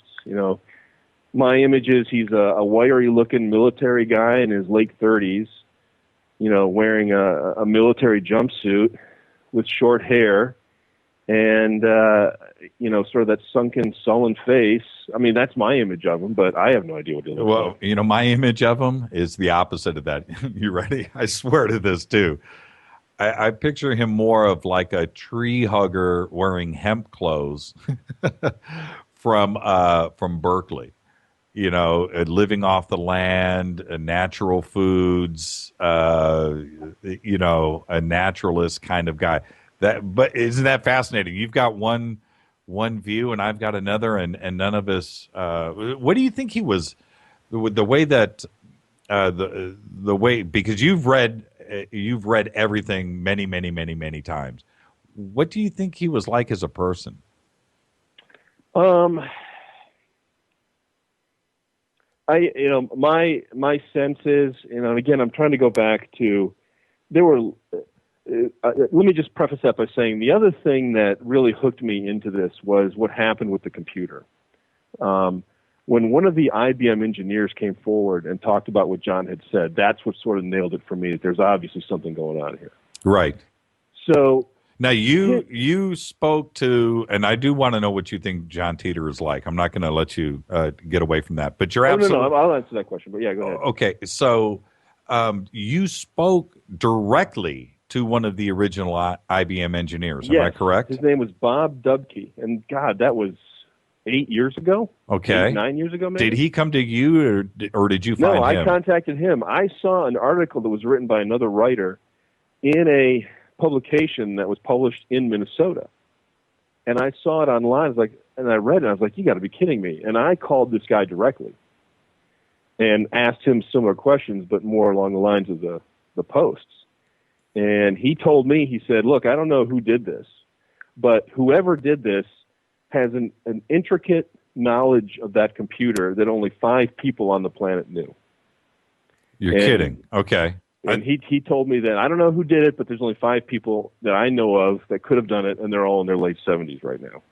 So at that point, when he tells you that, was that, the proverbial aha? Well, I mean, of course, what going through my mind is like, well, did you do it?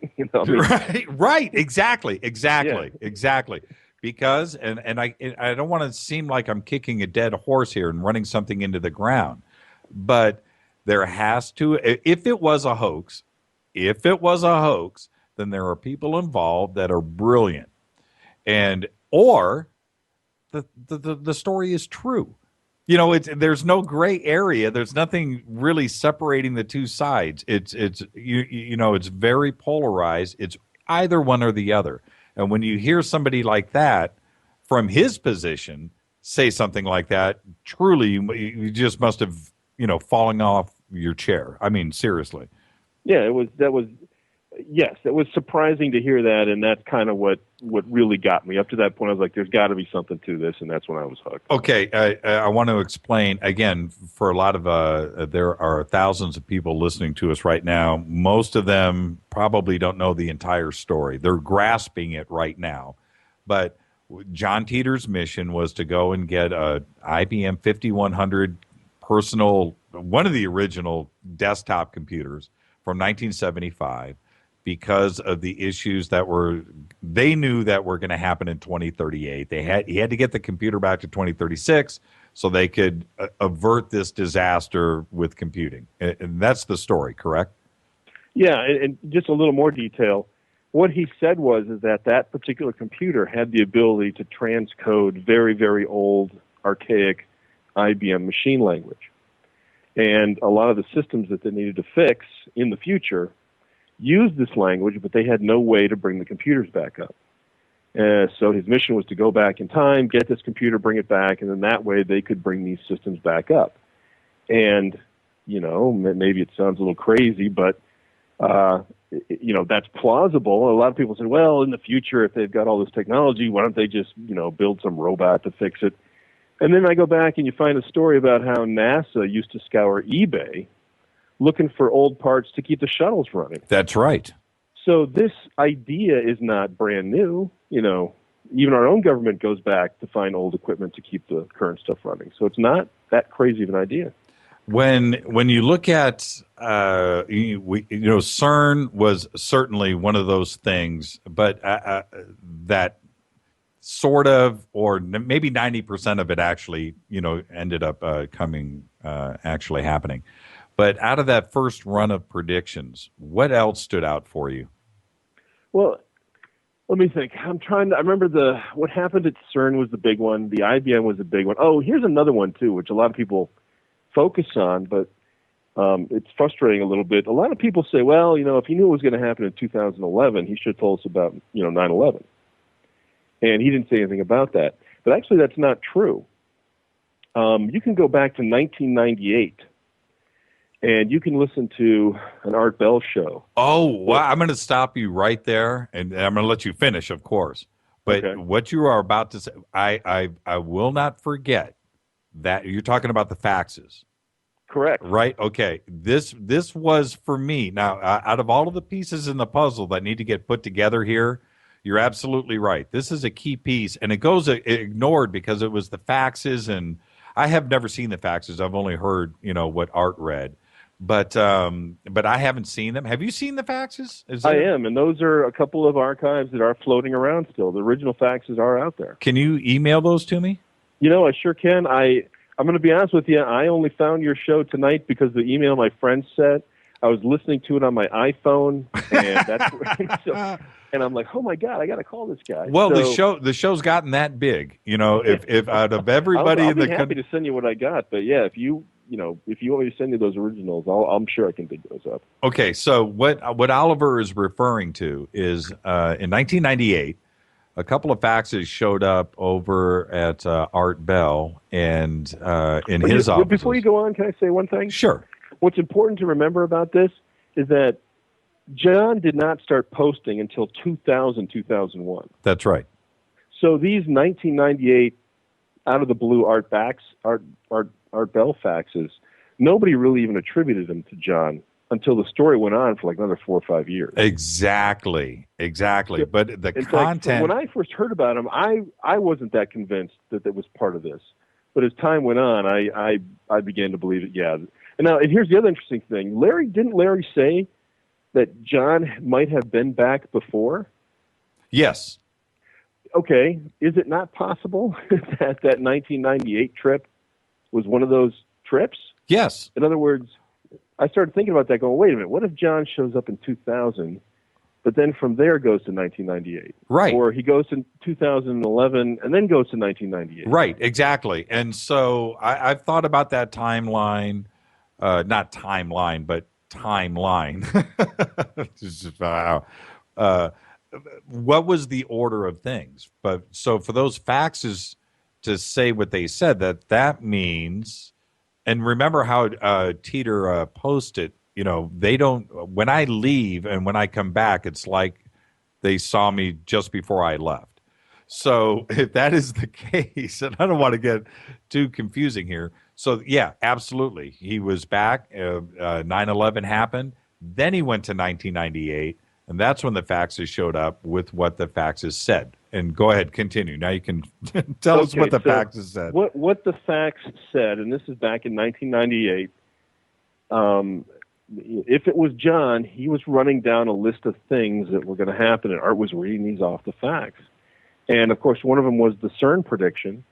But another one was, he said that there was a building that was going to be missing in New York City. I think he said skyscraper. Yeah, I think he said a skyscraper is missing in New York. And that's pretty much all he said. And I remember Art brushed over that like, wow, that's kind of weird. I wish I knew more about that. And that was all that was said.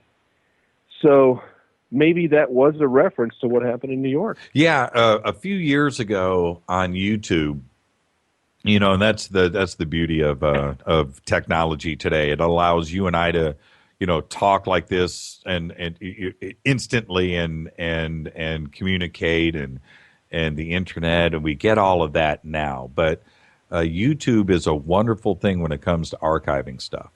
And a few years ago, I remember Art, and I'm listening to the show with Art reading that fax, and I went, did he just say, wait a minute, you know what I mean? And so it is one of those things that you're right, it gets brushed over because I think most people read the black and white, the posts themselves, the question and answer sessions, and they read that directly. But what gets forgotten is the content of those faxes. So I totally agree with you. I mean, that's something that gets looked over. So let's see. I'm trying to think of anything else. It seems that when you look back now, it's things that have been going on for the last 3 or 4 years, and you go, oh, yeah, that guy talked about it? And I think the other one was he directly said that we were going to be going to war in Iraq, and we would not find weapons of mass destruction in Iraq. I didn't catch that. Where was that? That was directly out of the Post. I could probably find it. Okay, that's okay. He talked about a war in the Middle East. Right. And as I recall, we were either... I'm trying to figure, because it was almost like, oh yeah, well of course we're going to war over there. But it was way before even the first Gulf War, where he talked about us going to war and not finding any weapons of mass destruction.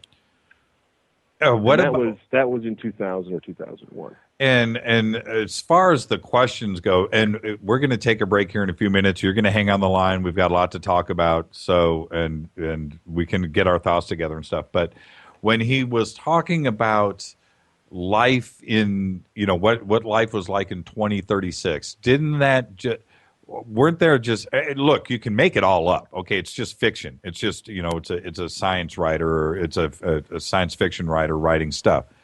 But didn't it feel like there was a kernel of truth in everything, the picture that he was trying to paint for us? Well, yeah, let me throw one more at you. Ever since for the last couple of years or so, doesn't that seem like prepper heaven almost? Yes. I mean, you see the division now with people getting ready for whatever disaster, and it seems like, wow, these are the people that are living in the future he's talking about. There's television shows about this all over the place now. And back then, though, this is 13 years ago, so it is a total visionist way of writing, but it just felt like it was coming from reality. Okay, that's what I'm trying to say. Wasn't there just like a kernel of truth when you were reading it? I mean, it was for me. Oh, I tell you, here's another one that he talked about. I remember now. He talked about wireless internet way before it was even on the drawing board. He says, and again, I don't have this in front of me, and but I remember reading that sentence, which was, in the future, phones are on the internet. Right? And look at you and I right now. Yeah, I mean, he talked about wireless nodes that would be spaced at intervals, and that's how people would connect to the internet. Powered by solar power. Yeah. And we're right there. We are so right there. Okay, listen, let me cue up some music. Let's take a little breather, and we'll come back and we'll pick things up, and I'll line up some stuff. Okay, Oliver, is my pleasure. Don't go anywhere. Let's go ahead and just stay on the line, and it'll take about 2 minutes, and then we'll be right back. This is thanks, Oliver. This is great. This is Fade to Black. I'm your host, Jimmy Church, and that's what I'm talking about. Oliver Williams snuck in on us. This is Fade to Black. I'm your host, Jimmy Church, KJCR on the Dark Matter Radio Network. We'll be back in a couple of minutes. Don't touch that mouse.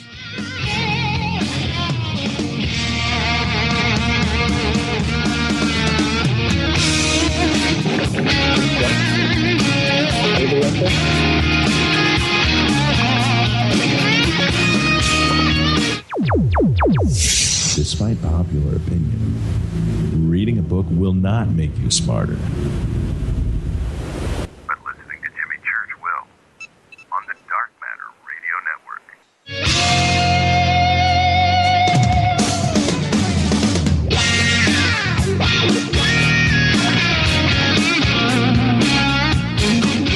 Oh, yeah. KJCR, this is Fade to Black on the Dark Matter Radio Network. It is Friday, January 3rd, 2014.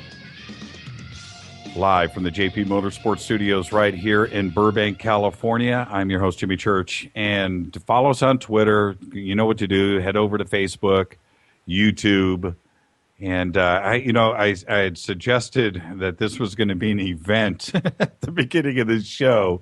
And you just never know how things are going to transpire. But Oliver Williams has called in. Oliver, let me bring you up here. Oliver, are you still there? Yeah, I'm here. Okay, fantastic. All right. And the thing is for me and Titor, and I have said it so many times, but the bust hasn't happened. Okay, that's the thing for me.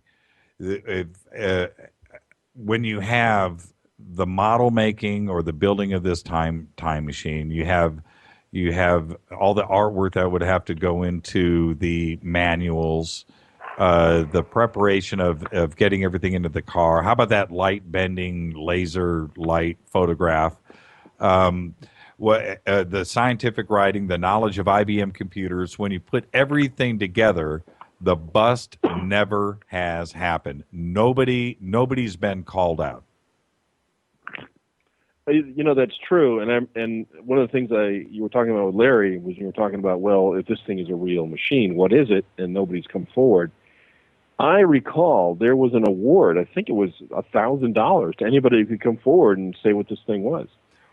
And a lot of people thought it was radiation detection equipment or some sort of a radio system from the military, but nobody was ever able to produce any documents that looked exactly like that explained it.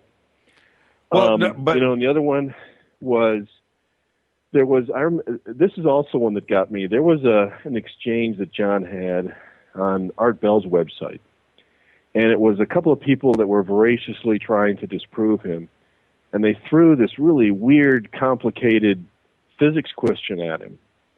And within a period of, I think it was 20 minutes, he came back with the 2-page correct answer on what it was they were talking about. It had something to do with, some complicated physics thing. If you're a time traveler, you're obviously going to understand this. And by God, it looks like he did understand it. Right. And that was the other one that got me. I was like, well, okay, let's see. So you're a guy, and maybe you can draw, and somebody throws a physics question at you. Okay, how long would it take you to go on the internet and figure that out?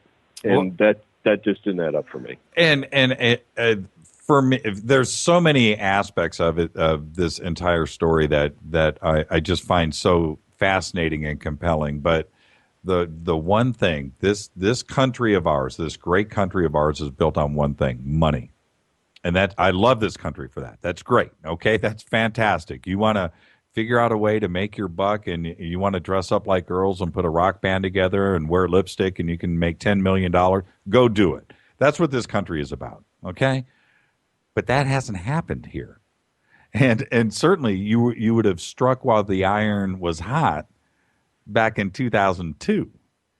You understand what I'm saying? Oh yeah, like I said, you would expect to hear that from Larry. Well, right? Either Larry's the worst attorney in the world, right, or he's telling the truth. You know, and I mean that and I asked him directly, why haven't you pitched this? I want to pitch this. I've got friends in the business. I would love to be in the pitch room. Okay, well let's entertain that idea for a second. So if somebody comes forward and goes, "I'm John Titor, I can prove it, and here's my movie script," is anybody paying any attention? You would think so. You think somebody would? I think so, and I think that, especially in this town, in Hollywood, that there are plenty of guys that will take that and run with it and go and take it to the next level, and that where doors can be opened. Yes. Well, my immediate reaction would be, okay, wait a minute. The fact that you're trying to make money now off your story completely disqualifies you from everything you've been saying. So then what's the point? Right. So either you made that up, you're not him, or this is all a big joke on us. Right. So then what? But what's the point of the hoax then? Just to have fun? That's the nagging question. You know, that we always come back to, well, maybe it's real. Well, that's exactly the point. And for me, I think all of us, for me, time travel is such a fascinating thing. But all of us wonder about it. I don't care if you're Einstein, if you're Stephen Hawking, I don't care who you are, if you're a bus driver. You know, if we could go back in time and fix what we messed up in our life, and let's, you know what I mean? If I only knew then what I know now, and there's always that fascination there. But, and that's what makes it all intriguing. But if it is indeed possible, then where are they all today? Is he the only guy that has possibly come back from 2036? Well, what about 2,500 or 3,000 years from now? Where are those people today? Well, okay, and this is only my speculation based on what he said. Why would you want to tell people what you were? Because it seems to me that if you did that, wouldn't the first thing go, well, where's your machine? I don't believe you. Where's the machine? Right. Well, here it is. Right. Okay, make me travel in time. And even if you get them to believe you at that point, they're going to want to take your machine. So why would you want to tell people who you were? You've thought about this way too much, because what you just said made more sense than anything that I've heard. But and let's say the government out there and they find you and your machine, what are they going to do? Well, they're going to take it to Area 51 and take a Phillips screwdriver to it. They're not going to let you have it back. Oh man. Okay, Larry just got off the show and he was gracious enough to come on, and I really appreciate that. And I really thought that in his alooflessness that he still answered everything that I threw at him or tried to. But for me, and I don't know if you've seen on YouTube that there's a series, I think it's called Looking for John Titor or something. It's a series of videos. I wish I knew the guy's name. I'd give him credit for it. But wait a minute. I think I know what you're talking about. Right. It's just, they go to Florida. That was what, 4 or 5 years ago? Yes. And in that video series, those guys were determined. And so they get to Larry's offices, they find him abandoned, and they get to 1 or 2 post office boxes. I think there was 2, and the John Titor Foundation, and tied to Larry, and in the end, they nail Larry and ask him some questions. But what I found for me with that, it's kind of like you just want to scratch your head and go, look, entertainment attorney, Florida, John Titor, time traveler, Florida. Your family is, heavily into computers. You're in an opportunity here to put this whole thing together. Mistakes were probably made in that the IP addresses, and stuff revealed Florida. Oh, but before I'm going to let you finish, but before you go on, that was actually the reason I wanted to call you, because I have something to add to that. Okay. Oh, well then. Okay, hold on. Let me write that down. IP. Okay.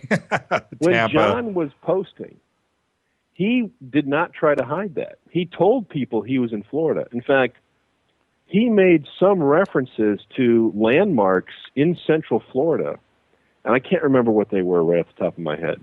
But I definitely got the impression, and it's in his posts, he was not trying to hide that. He said he was in Central Florida. Yes, my IP is posted right here on all the posts. That's not a big mystery. And I think that he didn't care, because at that time, really, nobody took him seriously. Well, and it's actually staying on the same point with Larry and his family and all of the coincidences and the Florida connection and his family being, his brothers and his son and the computer stuff, and he's an entertainment attorney. Aren't those just all too obvious stuff to just get caught on and called out on? If you put yes, but it's my understanding that the reason he came aboard was because of the book that was released, like in 2004 or something. Oh, that Time Travel Zero book? Yeah, and I think that was the reason that they first contacted. At least I believe I remember him saying that. But now, what was the book was just his postings, am I correct? Yeah, and, oh man, this is the thing too. I believe maybe like a year ago, you go to eBay and try to find that book. I've seen. You're paying $1,000 for it. Yes, you are. I think it was even. I saw it on Amazon once. I believe. I could be wrong, but I think it was for sale on Amazon as a used book as well. I don't know how many were printed, but again, so that all of those obvious coincidences with Larry, to me, the whole Florida thing. You're just like, of all the states that you could live in, where all of this is coming out of. And you're an entertainment attorney, my BS meter, and I say it all, just off the charts. I just pegged, it's just pegged.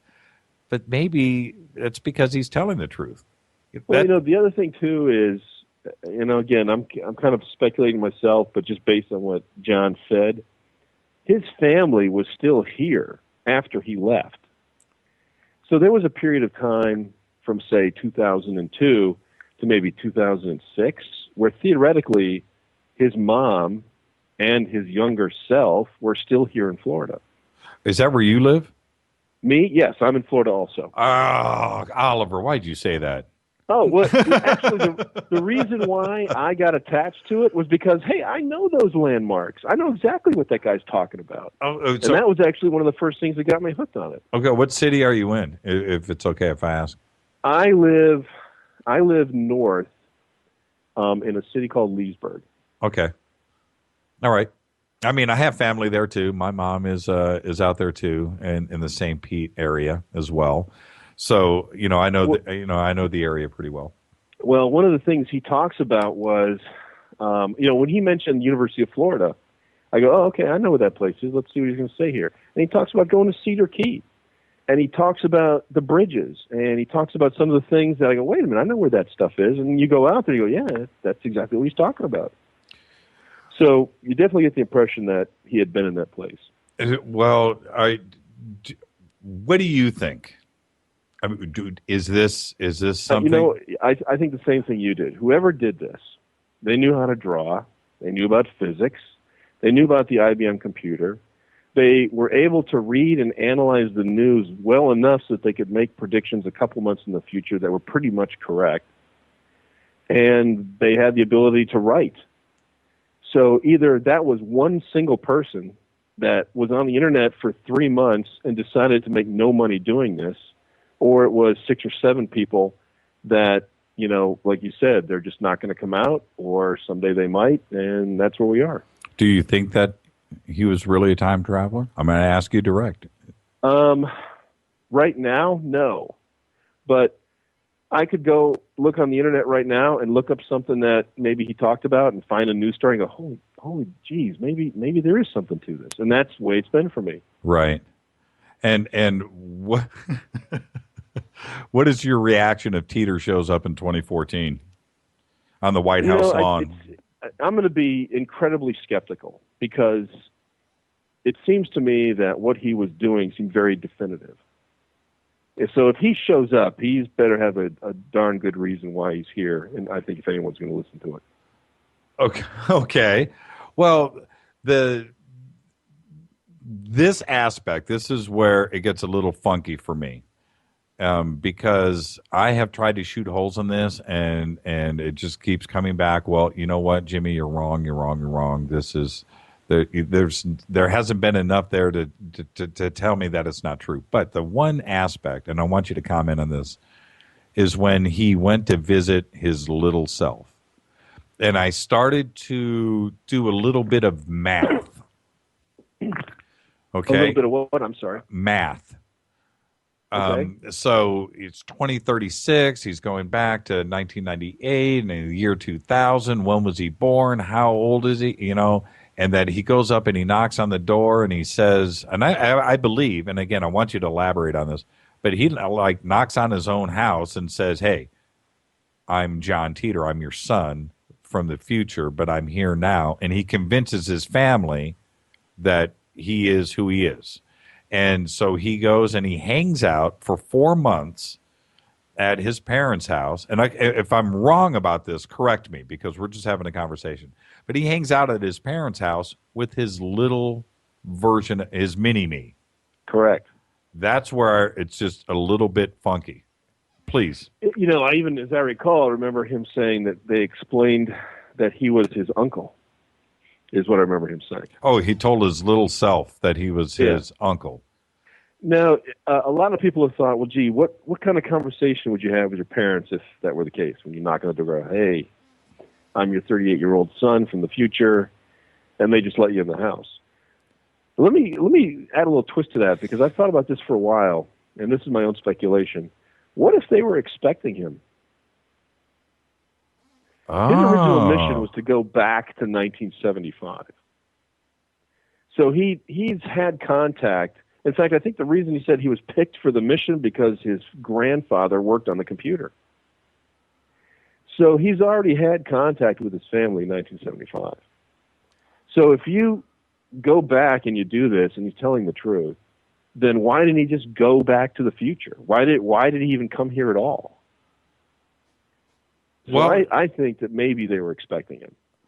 Well, when I had asked Larry about that, and I don't know if he caught that, but when I asked Larry if is she communicating with John, or has she communicated? I mean, he alluded to like they're talking all the time. So how?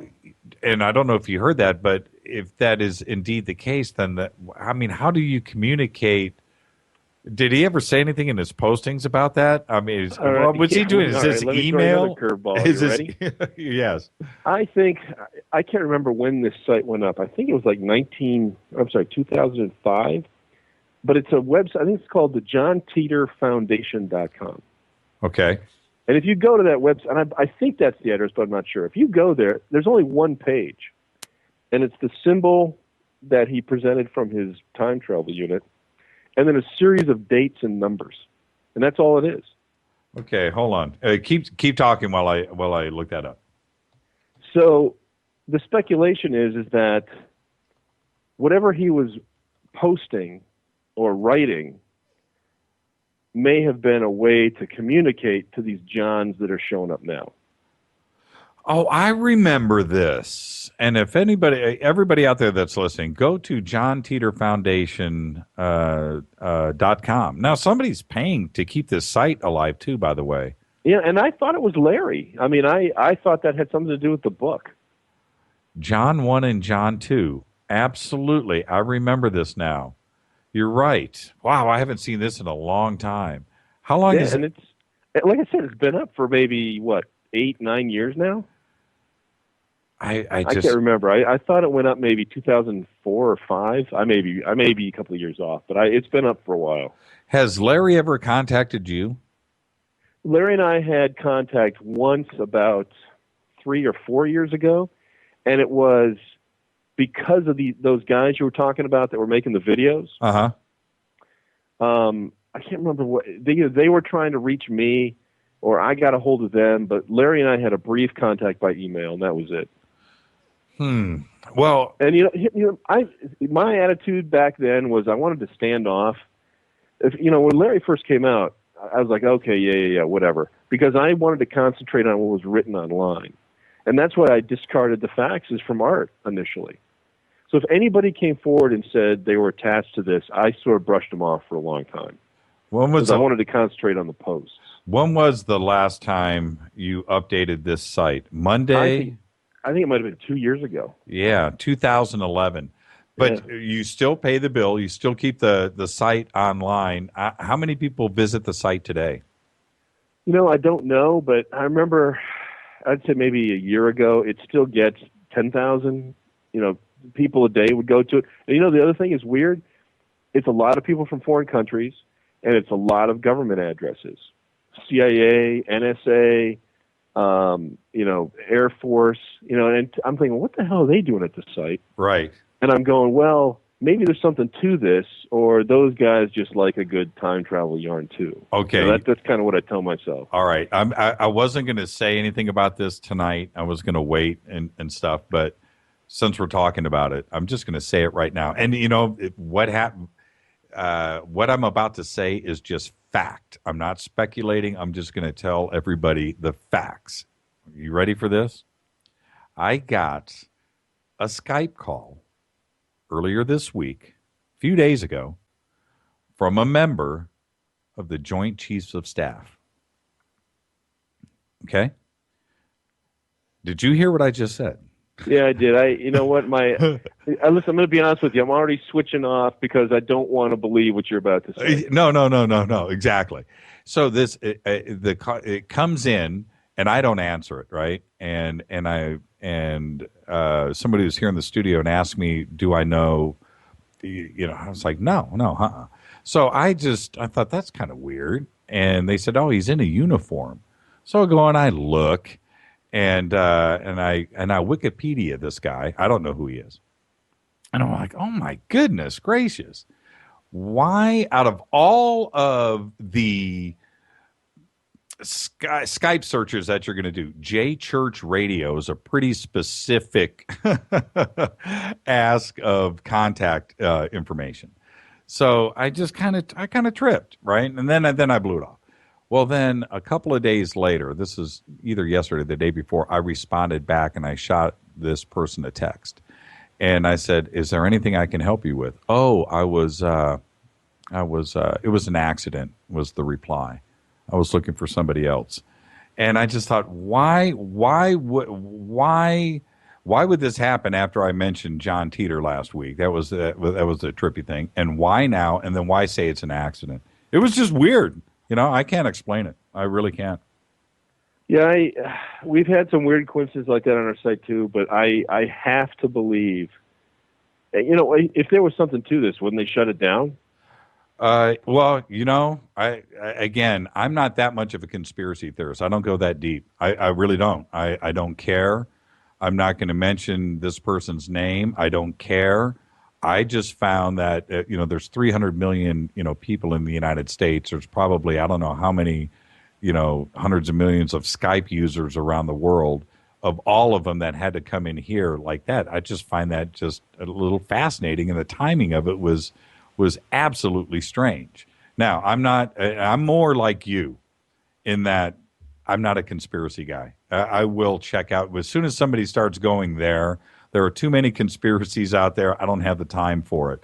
I'm a black and white guy. And just like this John Titor story, I'm a black and white guy when it comes to this. And the only reason why I've been intrigued was because of the stuff that I find to be true about it. It's not a fantasy. This stuff has been able to present itself out in front of me in a very factual way. Did you hear what I had said earlier, that I used to work at Bell Labs when I was a kid? Yeah, I did hear that, yes. Okay. Now, when I was an artist, I was a graphic artist. That's it. I'm not an engineer. I'm not some, double E guy. I'm not that. I'm not any of that. I was just an artist. But let me ask you then, because when this, 10 years ago, when that picture hit the web, it's a picture of a machine of something. Right. And a lot of people commented that, well, obviously whoever did this, they knew something about, mechanical drawing and da-da-da-da. Mm-hmm. So you tell me, when you look at that, does that look like something that, not the machine itself, I mean the technique and the way that it was drawn? Right. And like, well, go ahead, finish. Yeah, I mean, because to me, I'm thinking, okay, let's think about this logically. If this was designed to impart information about a time machine, does it make sense that the systems and the gadgets were drawn the way they were drawn? Is that how you would do it? Exactly, and the answer is yes. And then, that's kind of strange then. The way that that drawing was done, and this is where I can come in as an expert. I could take the stand in court and testify on what I'm about to say. I could literally be an expert witness. What you're looking at, you have two things there that for me stand out. You have the cutaway drawing, and then you have the photograph of the time machine itself. Okay? Now, what I used to do, my job, my profession, how I paid the rent in my house was exactly that. I did those types of cutaway drawings. I did those types of illustration, both pen and ink, pencil, and this was back. This is before computers were a drawing instrument. And so anyway, the amount of work that it takes to do that cutaway drawing, forget about building the fake time machine, if it's fake, but the amount of work that it takes to draw that and make that perfect it's so labor intensive, it's crazy, and it's got to be correct. So I'm looking at the two of them. I've got them blown up on my computer, and I'm comparing the two. I'm like, this is exact. This is not fake. Somebody really took the time to do this, and this is crazy. I can testify to that. And that's the part of it for me. When I look at it, I'm just like, this is too much for somebody to do. This has to be real. This is like a real published manual. This is a real technical piece of paper. This is not fake. And so I had to step back and go, wow. I had said earlier, and I want to hear your comment on that, but I had said earlier that I took that photograph of the box and I blew it up because I wanted to look at the labels. I wanted to see what they read, and I wanted to look and see how clean it was, and if it was, somebody with a label maker, or if it was something that was real. And I came away convinced that it was real. It wasn't. It wasn't fake. You're talking about the labels that were on the photographs. The labels that were on the machine itself. Yes. Okay, so let me make sure I understand what you're saying. You are saying that is absolutely a picture of a machine. Even if it's not a time machine, it is definitely a machine of some sort. Exactly. Yeah. Okay. Yeah. And the way that it's presented, I'm just saying that it was my job to draw telephones, okay, for Bell Laboratories, put stuff in manuals, instruction manual. It could be anything. It could whatever. And then next to that, I would have a fake telephone, a telephone that didn't work. This was the laboratory, okay, this for production stuff. So, but I knew what it took to make that fake phone. And I knew what it took to to do the illustrations of that phone.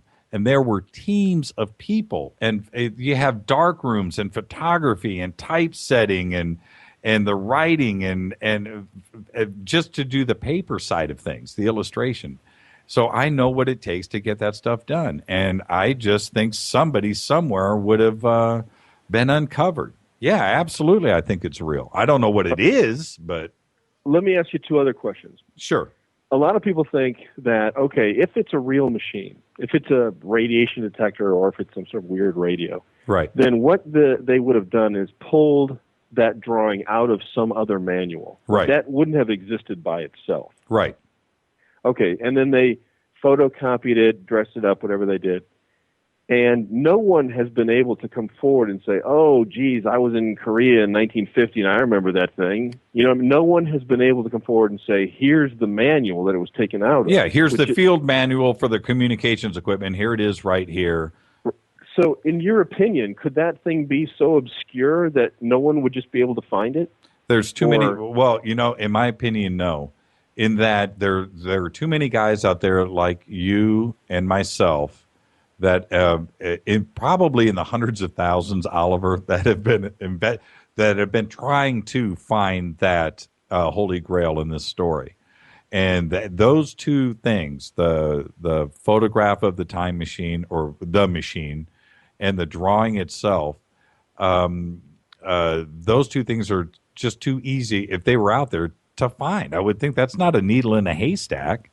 You can go to an Army Navy store and start going through some I would think, and somebody out there would have seen it and know exactly what it was, and nobody can say exactly. And what about you forgot it? What about the patent? Yeah, well, again, when that came around, you can go online right now and fill out a patent form and get your name out there for just about anything. So yeah, maybe that's real, but then again, that was something that wasn't part of the original post. No, it wasn't part of the original post, but I forget the guy's name that submitted the patent based on John Titor's designs, right? And the way that he wrote it. Well, let me go one better on you. I want to go back to the drawing thing because I got one more key question that's been nagging me for 10 years about that. Who's interviewing who? Oh, I'm sorry, but you're the one that said you're the expert on the technical drawing. Like, no, finally, come on, I can ask this. Absolutely. Let me ask one more about that. Sure. If you look at the pages that he presented from his manual, and I don't remember where, but I do remember there was one or two mistakes. And a lot of people said, if this is a real military manual, there's no way they would have printed it with a mistake like that. And then somebody came forward with, I think, the flight manual for the F-15. Okay. And it was riddled with mistakes. Yes. Little spelling errors. So is it typical that manuals like that would go out with teeny spelling errors? I want you to just imagine one thing really quick, okay? Most of the electronics come from China and Japan, okay, come into this country. All of those manuals, and I don't care what technical level you're talking about, whether it is a piece of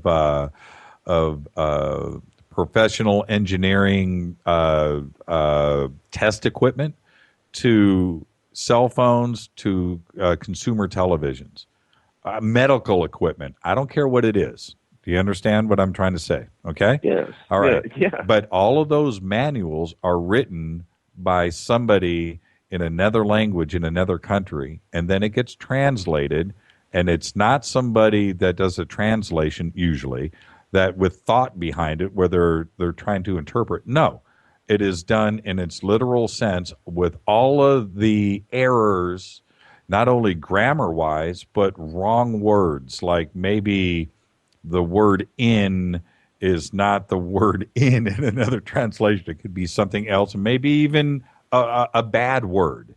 But that stuff slips in, and all the inaccuracies are printed in manuals all the time. They're riddled with it. And so, absolutely, mistakes, of course. Translations are going on, yes. And you've got technical guys that are writing that stuff that are not the most social guys out there to begin with anyway.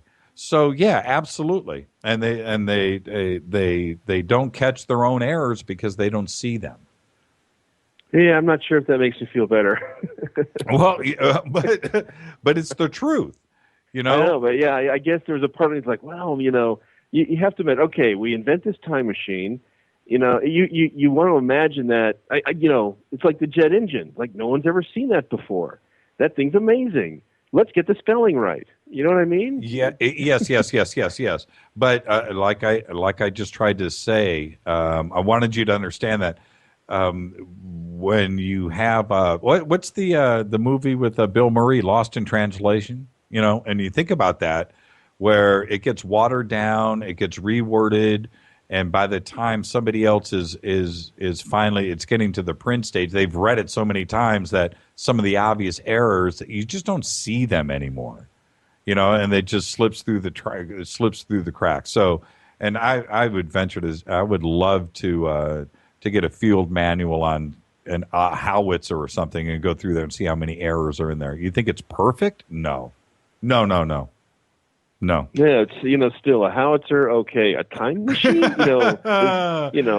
The manual to run the Starship Enterprise. You think the spelling is all good in that? You know what I'm saying? It's sort of on that level. I just want to believe that Right. Checking. But I wanted to touch upon one thing really quick, which is you got me. What the last place I diverted you, I think we were talking. I mentioned something about, back when he started posting, everybody thought the idea of multiple world lines and time travel was complete science fiction. Well, and we've reached a point now where so many scientists have come forward and said, "Yeah, you know what? That's probably the way it does work." Exactly. That's where I was going. Okay, so this is one of the other things, and I mentioned this last week on the show. But I had a bunch of emails this week that happened to mention it, and then I had a couple of conversations with a couple of people about this one subject, and it's this: the way he presented, through H.G. Wells and the Time Machine and whoever else, any other science fiction writer that you want to mention, let alone guys like Hawkins or Ron Mallard or any of those other guys, is the one thing that nobody really talked about up until Titor talking about it was the way that they fixed the problem in 2034 about the gravity clocks and the locking of. So when your feet, when you travel time, you want to make sure that you end up on Earth. Yes, because the Earth is moving, right? So if you're going to jump 100 years from now, backwards or forwards, you better end up where Earth is supposed to be, or you're in the vacuum of space. And that I don't think anybody ever considered up until when John wrote that. And when that got, I was like, wow, wait a minute. I never thought about that. Most people think about time travel, and I was watching H.G. Wells the other day, The Time Machine, and he's sitting in his little thing, and he rocks the lever, and he takes off in time, but he's just sitting there on Earth. Well, what everybody doesn't understand is he's jumping time. Earth is moving, and he's not. And that was the thing that John had solved, or said that they had solved in the post. That fascinated me. Yeah, I remember him also talking about. I think they were, as I recall, they were atomic cesium clocks. Yes. And he said that they were constantly sensing. When you leave, it takes some sort of a gravity reading, and then as you're traveling in time, it's constantly measuring that gravity. And I guess if the Earth starts to move away from you, it can compensate for that.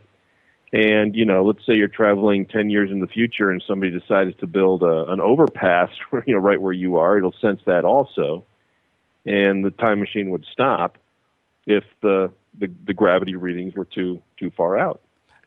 Nobody ever talked about that until Titor, and that's one of the most fascinating things. Now, let me ask you one other thing. And this Sure. is another thing that got me about his description of time travel. Do you remember him saying that you can never get back to the exact place you left? Yes. That was the thing that affected me, and I think affected a lot of other people too. Well, and when he talked about the error of you could get close, but never exactly where you wanted to be.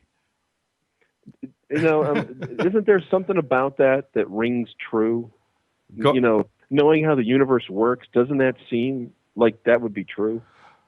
Well, and if you're referring to the errors in time, is certainly like with satellites and GPS and things that weren't even solved until just recently, actually, if that's what you're referring to. Yeah, earlier on you asked me what kind of guy John was that I thought. Right. And he struck me, John seemed to have sort of like a weird multiple personality issue, because you were never really sure what would set him off. And it seemed like he harbored a certain amount of anger toward us that he kept under wraps. And I think it was something to do with, gee, we have everything. He talked about the Constitution being torn away from us, that it would slowly start to erode and we would just let it happen. And this is back in the year 2000. And that he was very angry about that. He goes, you have everything. And you're not only are you not worried about losing it, but you're not doing anything with it. And I think that he was an angry guy because of that. But I also think he was lonely. And, sometimes you try to put yourself in his shoes and you go out on a mission that you're not going to return to the exact place you left. You may get close enough, but it seems like, time travel may have a psychological cost to it. Yeah, it's fun to go around and learn things and whatever, but I think it changes you, and maybe it's not something man was meant to do. You know what I mean? It's the more you do it, the more screwed up you get. Well, and that's kind of the impression I got from him. Well, when he originally, and I agree with you, and I had mentioned this earlier to Larry, that the original post, I'm talking about like going back to the beginning of November, the original post were coming from somebody that was that needed help, and that was a little bit humble and didn't know quite what they were doing. And when you read those first couple of posts, because the people that were on those forums were very smart. Hey, well, most of them, I should say. I don't know about me, but and so when you see a post like that, you almost ignore it because you're looking for something interesting. You're looking for something with some teeth into it. You're looking for some controversy. And he comes off, I think, what was his first question? Hey, man, can somebody help me post some pictures? Yeah, and now that you bring it up, wasn't that when didn't he have a cohort? It was Pamela. Do you remember that? Yes. Okay, Wow, so there was another person that he was talking to, and they were helping him. Somebody reached out. Yeah, Pamela. That's right.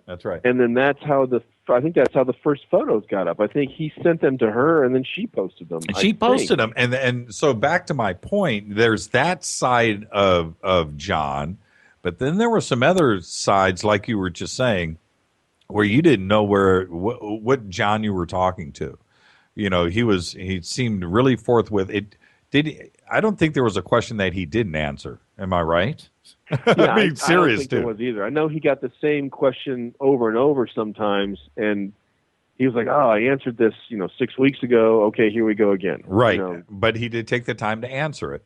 And then there were some other times when he just came off a little bit strong, a little moody. Is that the word? Yeah, he was. Yeah, it was like sometimes he was unpredictable. Well, I remember, he'd say things, I'm not a physicist. Dude, you're asking, I'm a soldier. Why are you asking me these questions? And if just because I'm a time traveler doesn't mean that I know physics. And it was like, wow, man, he's coming off a little bit testy here. I wish I had all the posts in front of me, but so we've got about, if you don't mind, we might as well just ride this till we've got 20 minutes left, and so if you don't mind, let's just talk about a few other things, and we'll take it to the end of the show. Is that okay? Sure, we'll take a break fine. in between. Okay. If you need to take a break, just let me know. No, that's fine. Okay. Where do you think? Are you going to go? Are you going to go update the site now? Well, yeah. To tell you the truth, the only really startling thing that happened tonight was the weird conversation with Larry, where he came out of the blue and said, "Oh yeah, John's been here back and forth a couple times," and the fact that they're expecting him. I'd never heard that before. Right. And actually, what you just told me about the photographs, right? That's kind of wigging me out a little bit too. Well, okay. So, what do you think? Do you think this just continues? Does it just? And what I mean is, do we get more of the same in that nobody gets caught, John isn't around, but this story just keeps feeding itself? Or I mean, what do you see? Well, someone could come forward and go, "Hey, here's the manual. Here's where that machine came from." to me, that seems like that would be the definitive proof this is not what it appears to be. So how are you going to react when that happens? Is the air just going to come out of the balloon and go, oh, there is no wonder anymore in the world? Right. You know what I mean, to me, that's what I get out of this. It's like, going to a scary movie. Right. You want to believe that there's something out there that you can't completely understand, and I think that's what keeps drawing me to this. So you go, hey, do you think it's real? No, I don't. But it's still damn interesting. Right. Well, I can answer that question for you right now. Nobody's going to come forward with that manual because they haven't yet. It's that simple. That's not going to happen. Why? What? You don't think someone maybe listening tonight can go, oh, I know exactly what that is, and they'll come forward? You know what? I hope if we could close the book on this, absolutely. Would your world be crushed if that happened? I mean, no, mine wouldn't, but I'd be disappointed. I would be disappointed too. Time travel's not real. You know what I mean? Exactly. But let me. One of the listeners sent me an email the other day. I don't. The name escapes me, but wrote this, and this is pretty profound. So just listen to this.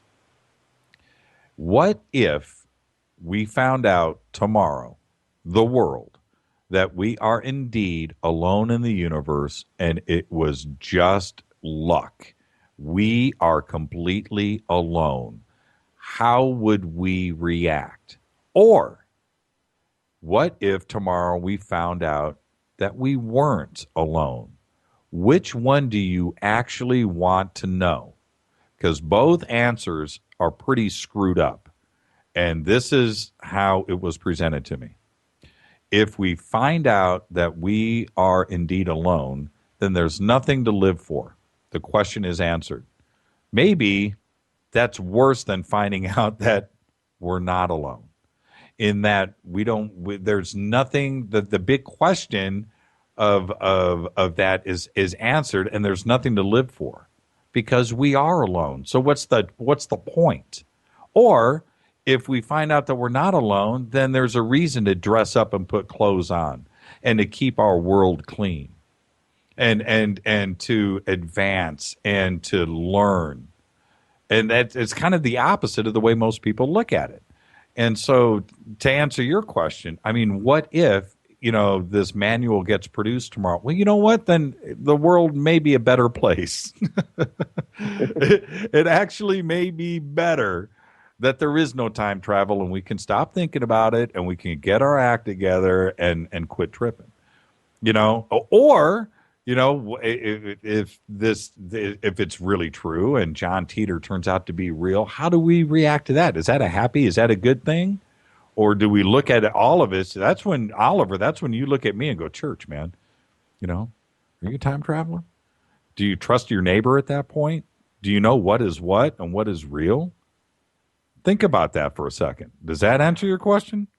Well, yes, but consider this also.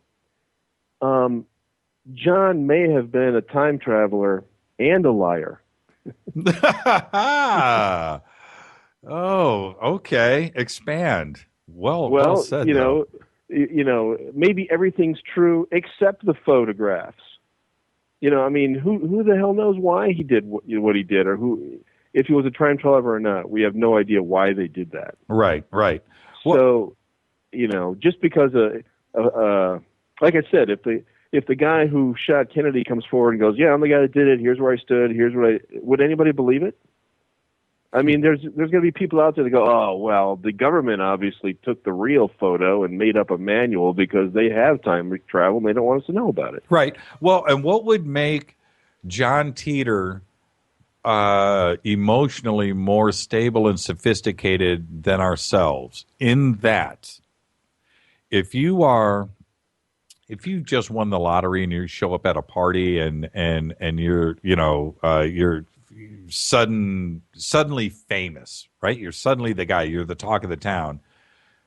Then don't you exaggerate maybe a little bit?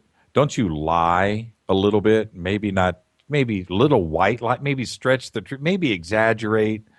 You're the big man. And just maybe John was a time traveler, but maybe he exaggerated about a few things because He doesn't What you're have saying to. is he was a time traveler, but it's so boring. There's nothing exciting to talk about. So he had to make that up. You know, hey man, you guys have a world war in a couple of years, man. It's all, you know, the Olympics, man. That doesn't happen, man.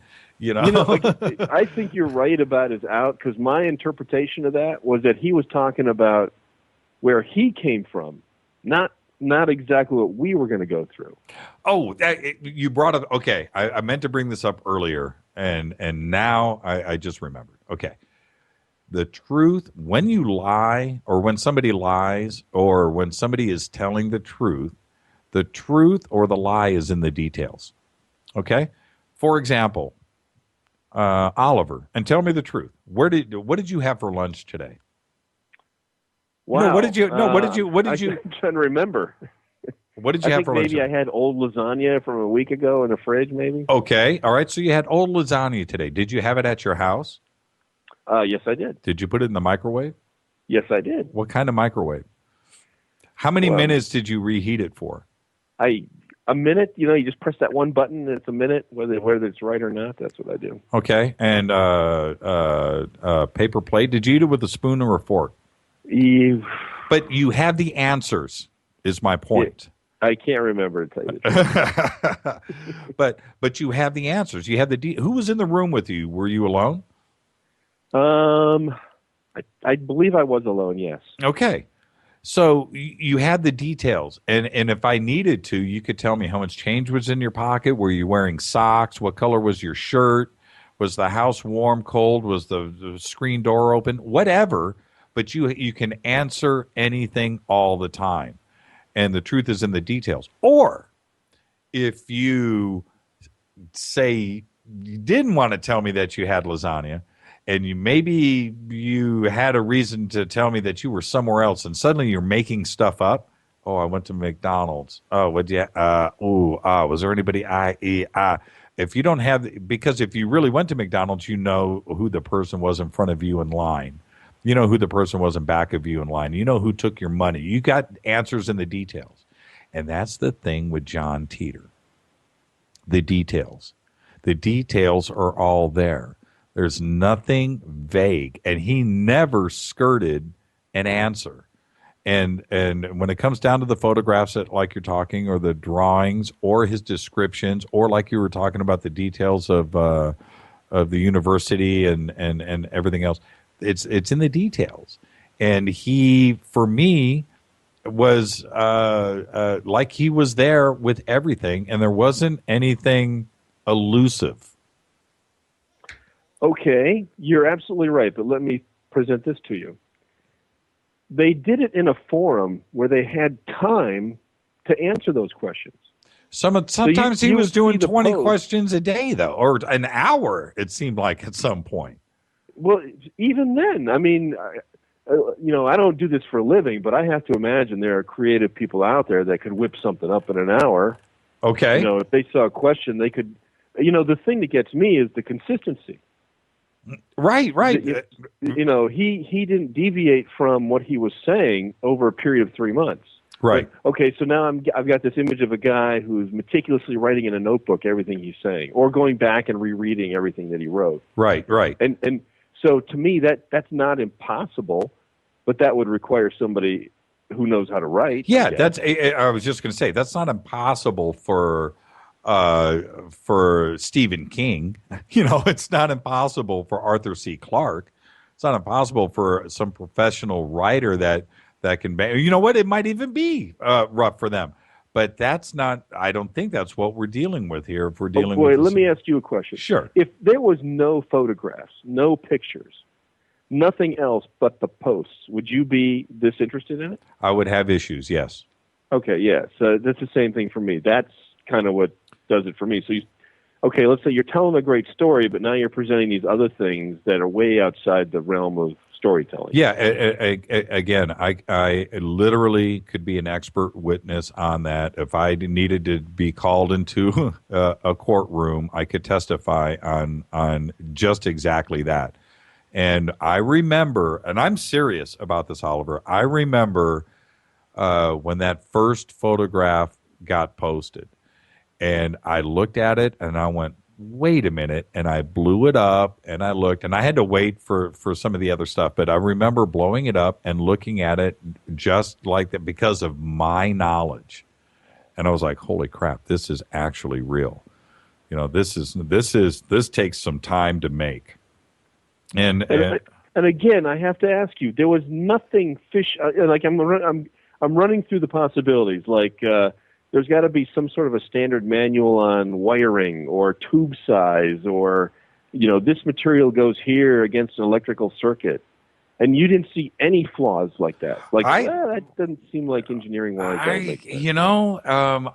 What I looked for was expertise. I'm not an electrical engineer. I'm not a double E. I'm not anything like that. But what I was looking for is the expertise in the presentation. I was looking for flaws. I was looking for something that somebody schlocked together. Because I know that I could have created that drawing, but it would have taken me months. Okay, I could have possibly have put those labels together, but to put those labels together, you have to go and create all of the artwork. Then you have to go get the labels made, and then you have to affix. And it's just not simple. It's not unless it was manufactured. So what you're saying is, if that was completely fabricated, they would have had to have come up with it 3 or 4 months before they even started posting. That drawing is the most disturbing thing for me out of all of the evidence, out of everything that was presented. That one cutaway drawing is something that is extremely labor intensive. Yes, and you have to think 3D too. That's got to be. You have to know what's inside of that box and then illustrate it correctly.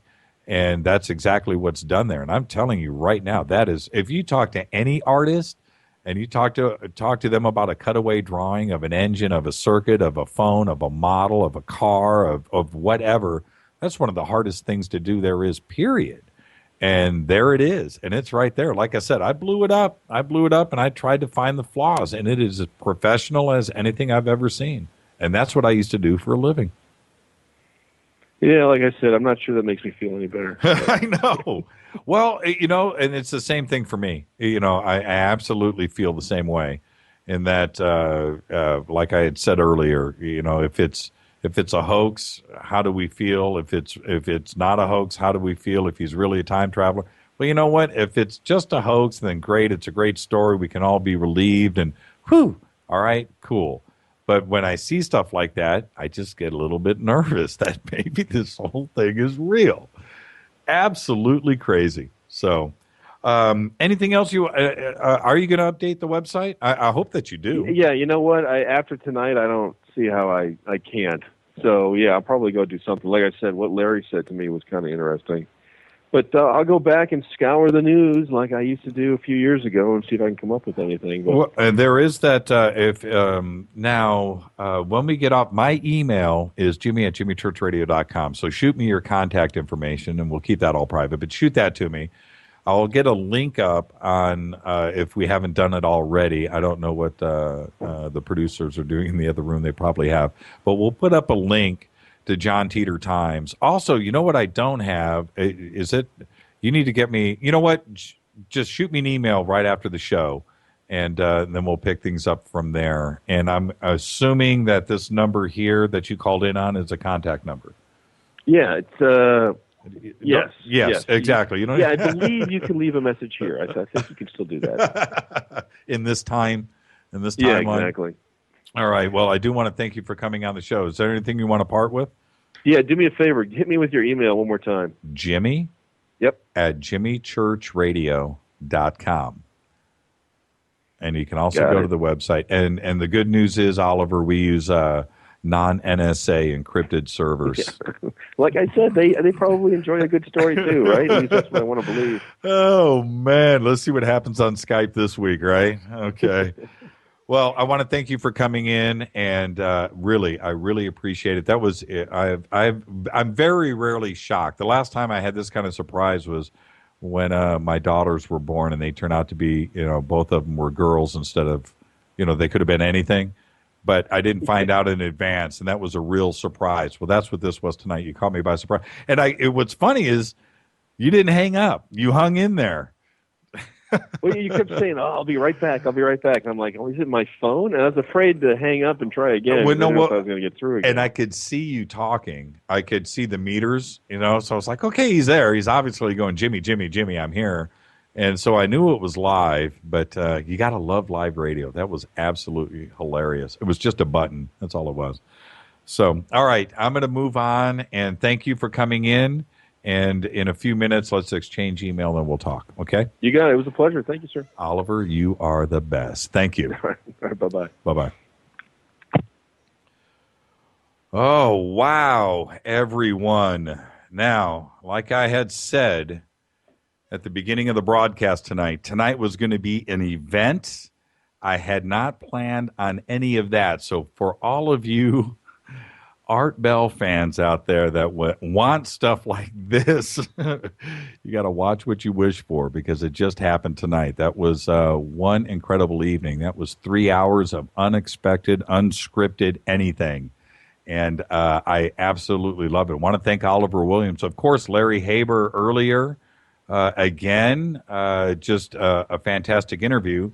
And you've heard it a few times tonight, but John Titor is supposed to be back in the year 2014. And I don't know what else to say. And I want to definitely thank everybody for listening tonight. Now, a couple of things. I need to clean up some shop a little bit. Over at artbell.com, go check out some of the stuff that I was talking about earlier because I don't have it up on our website. We don't do that kind of stuff on our site.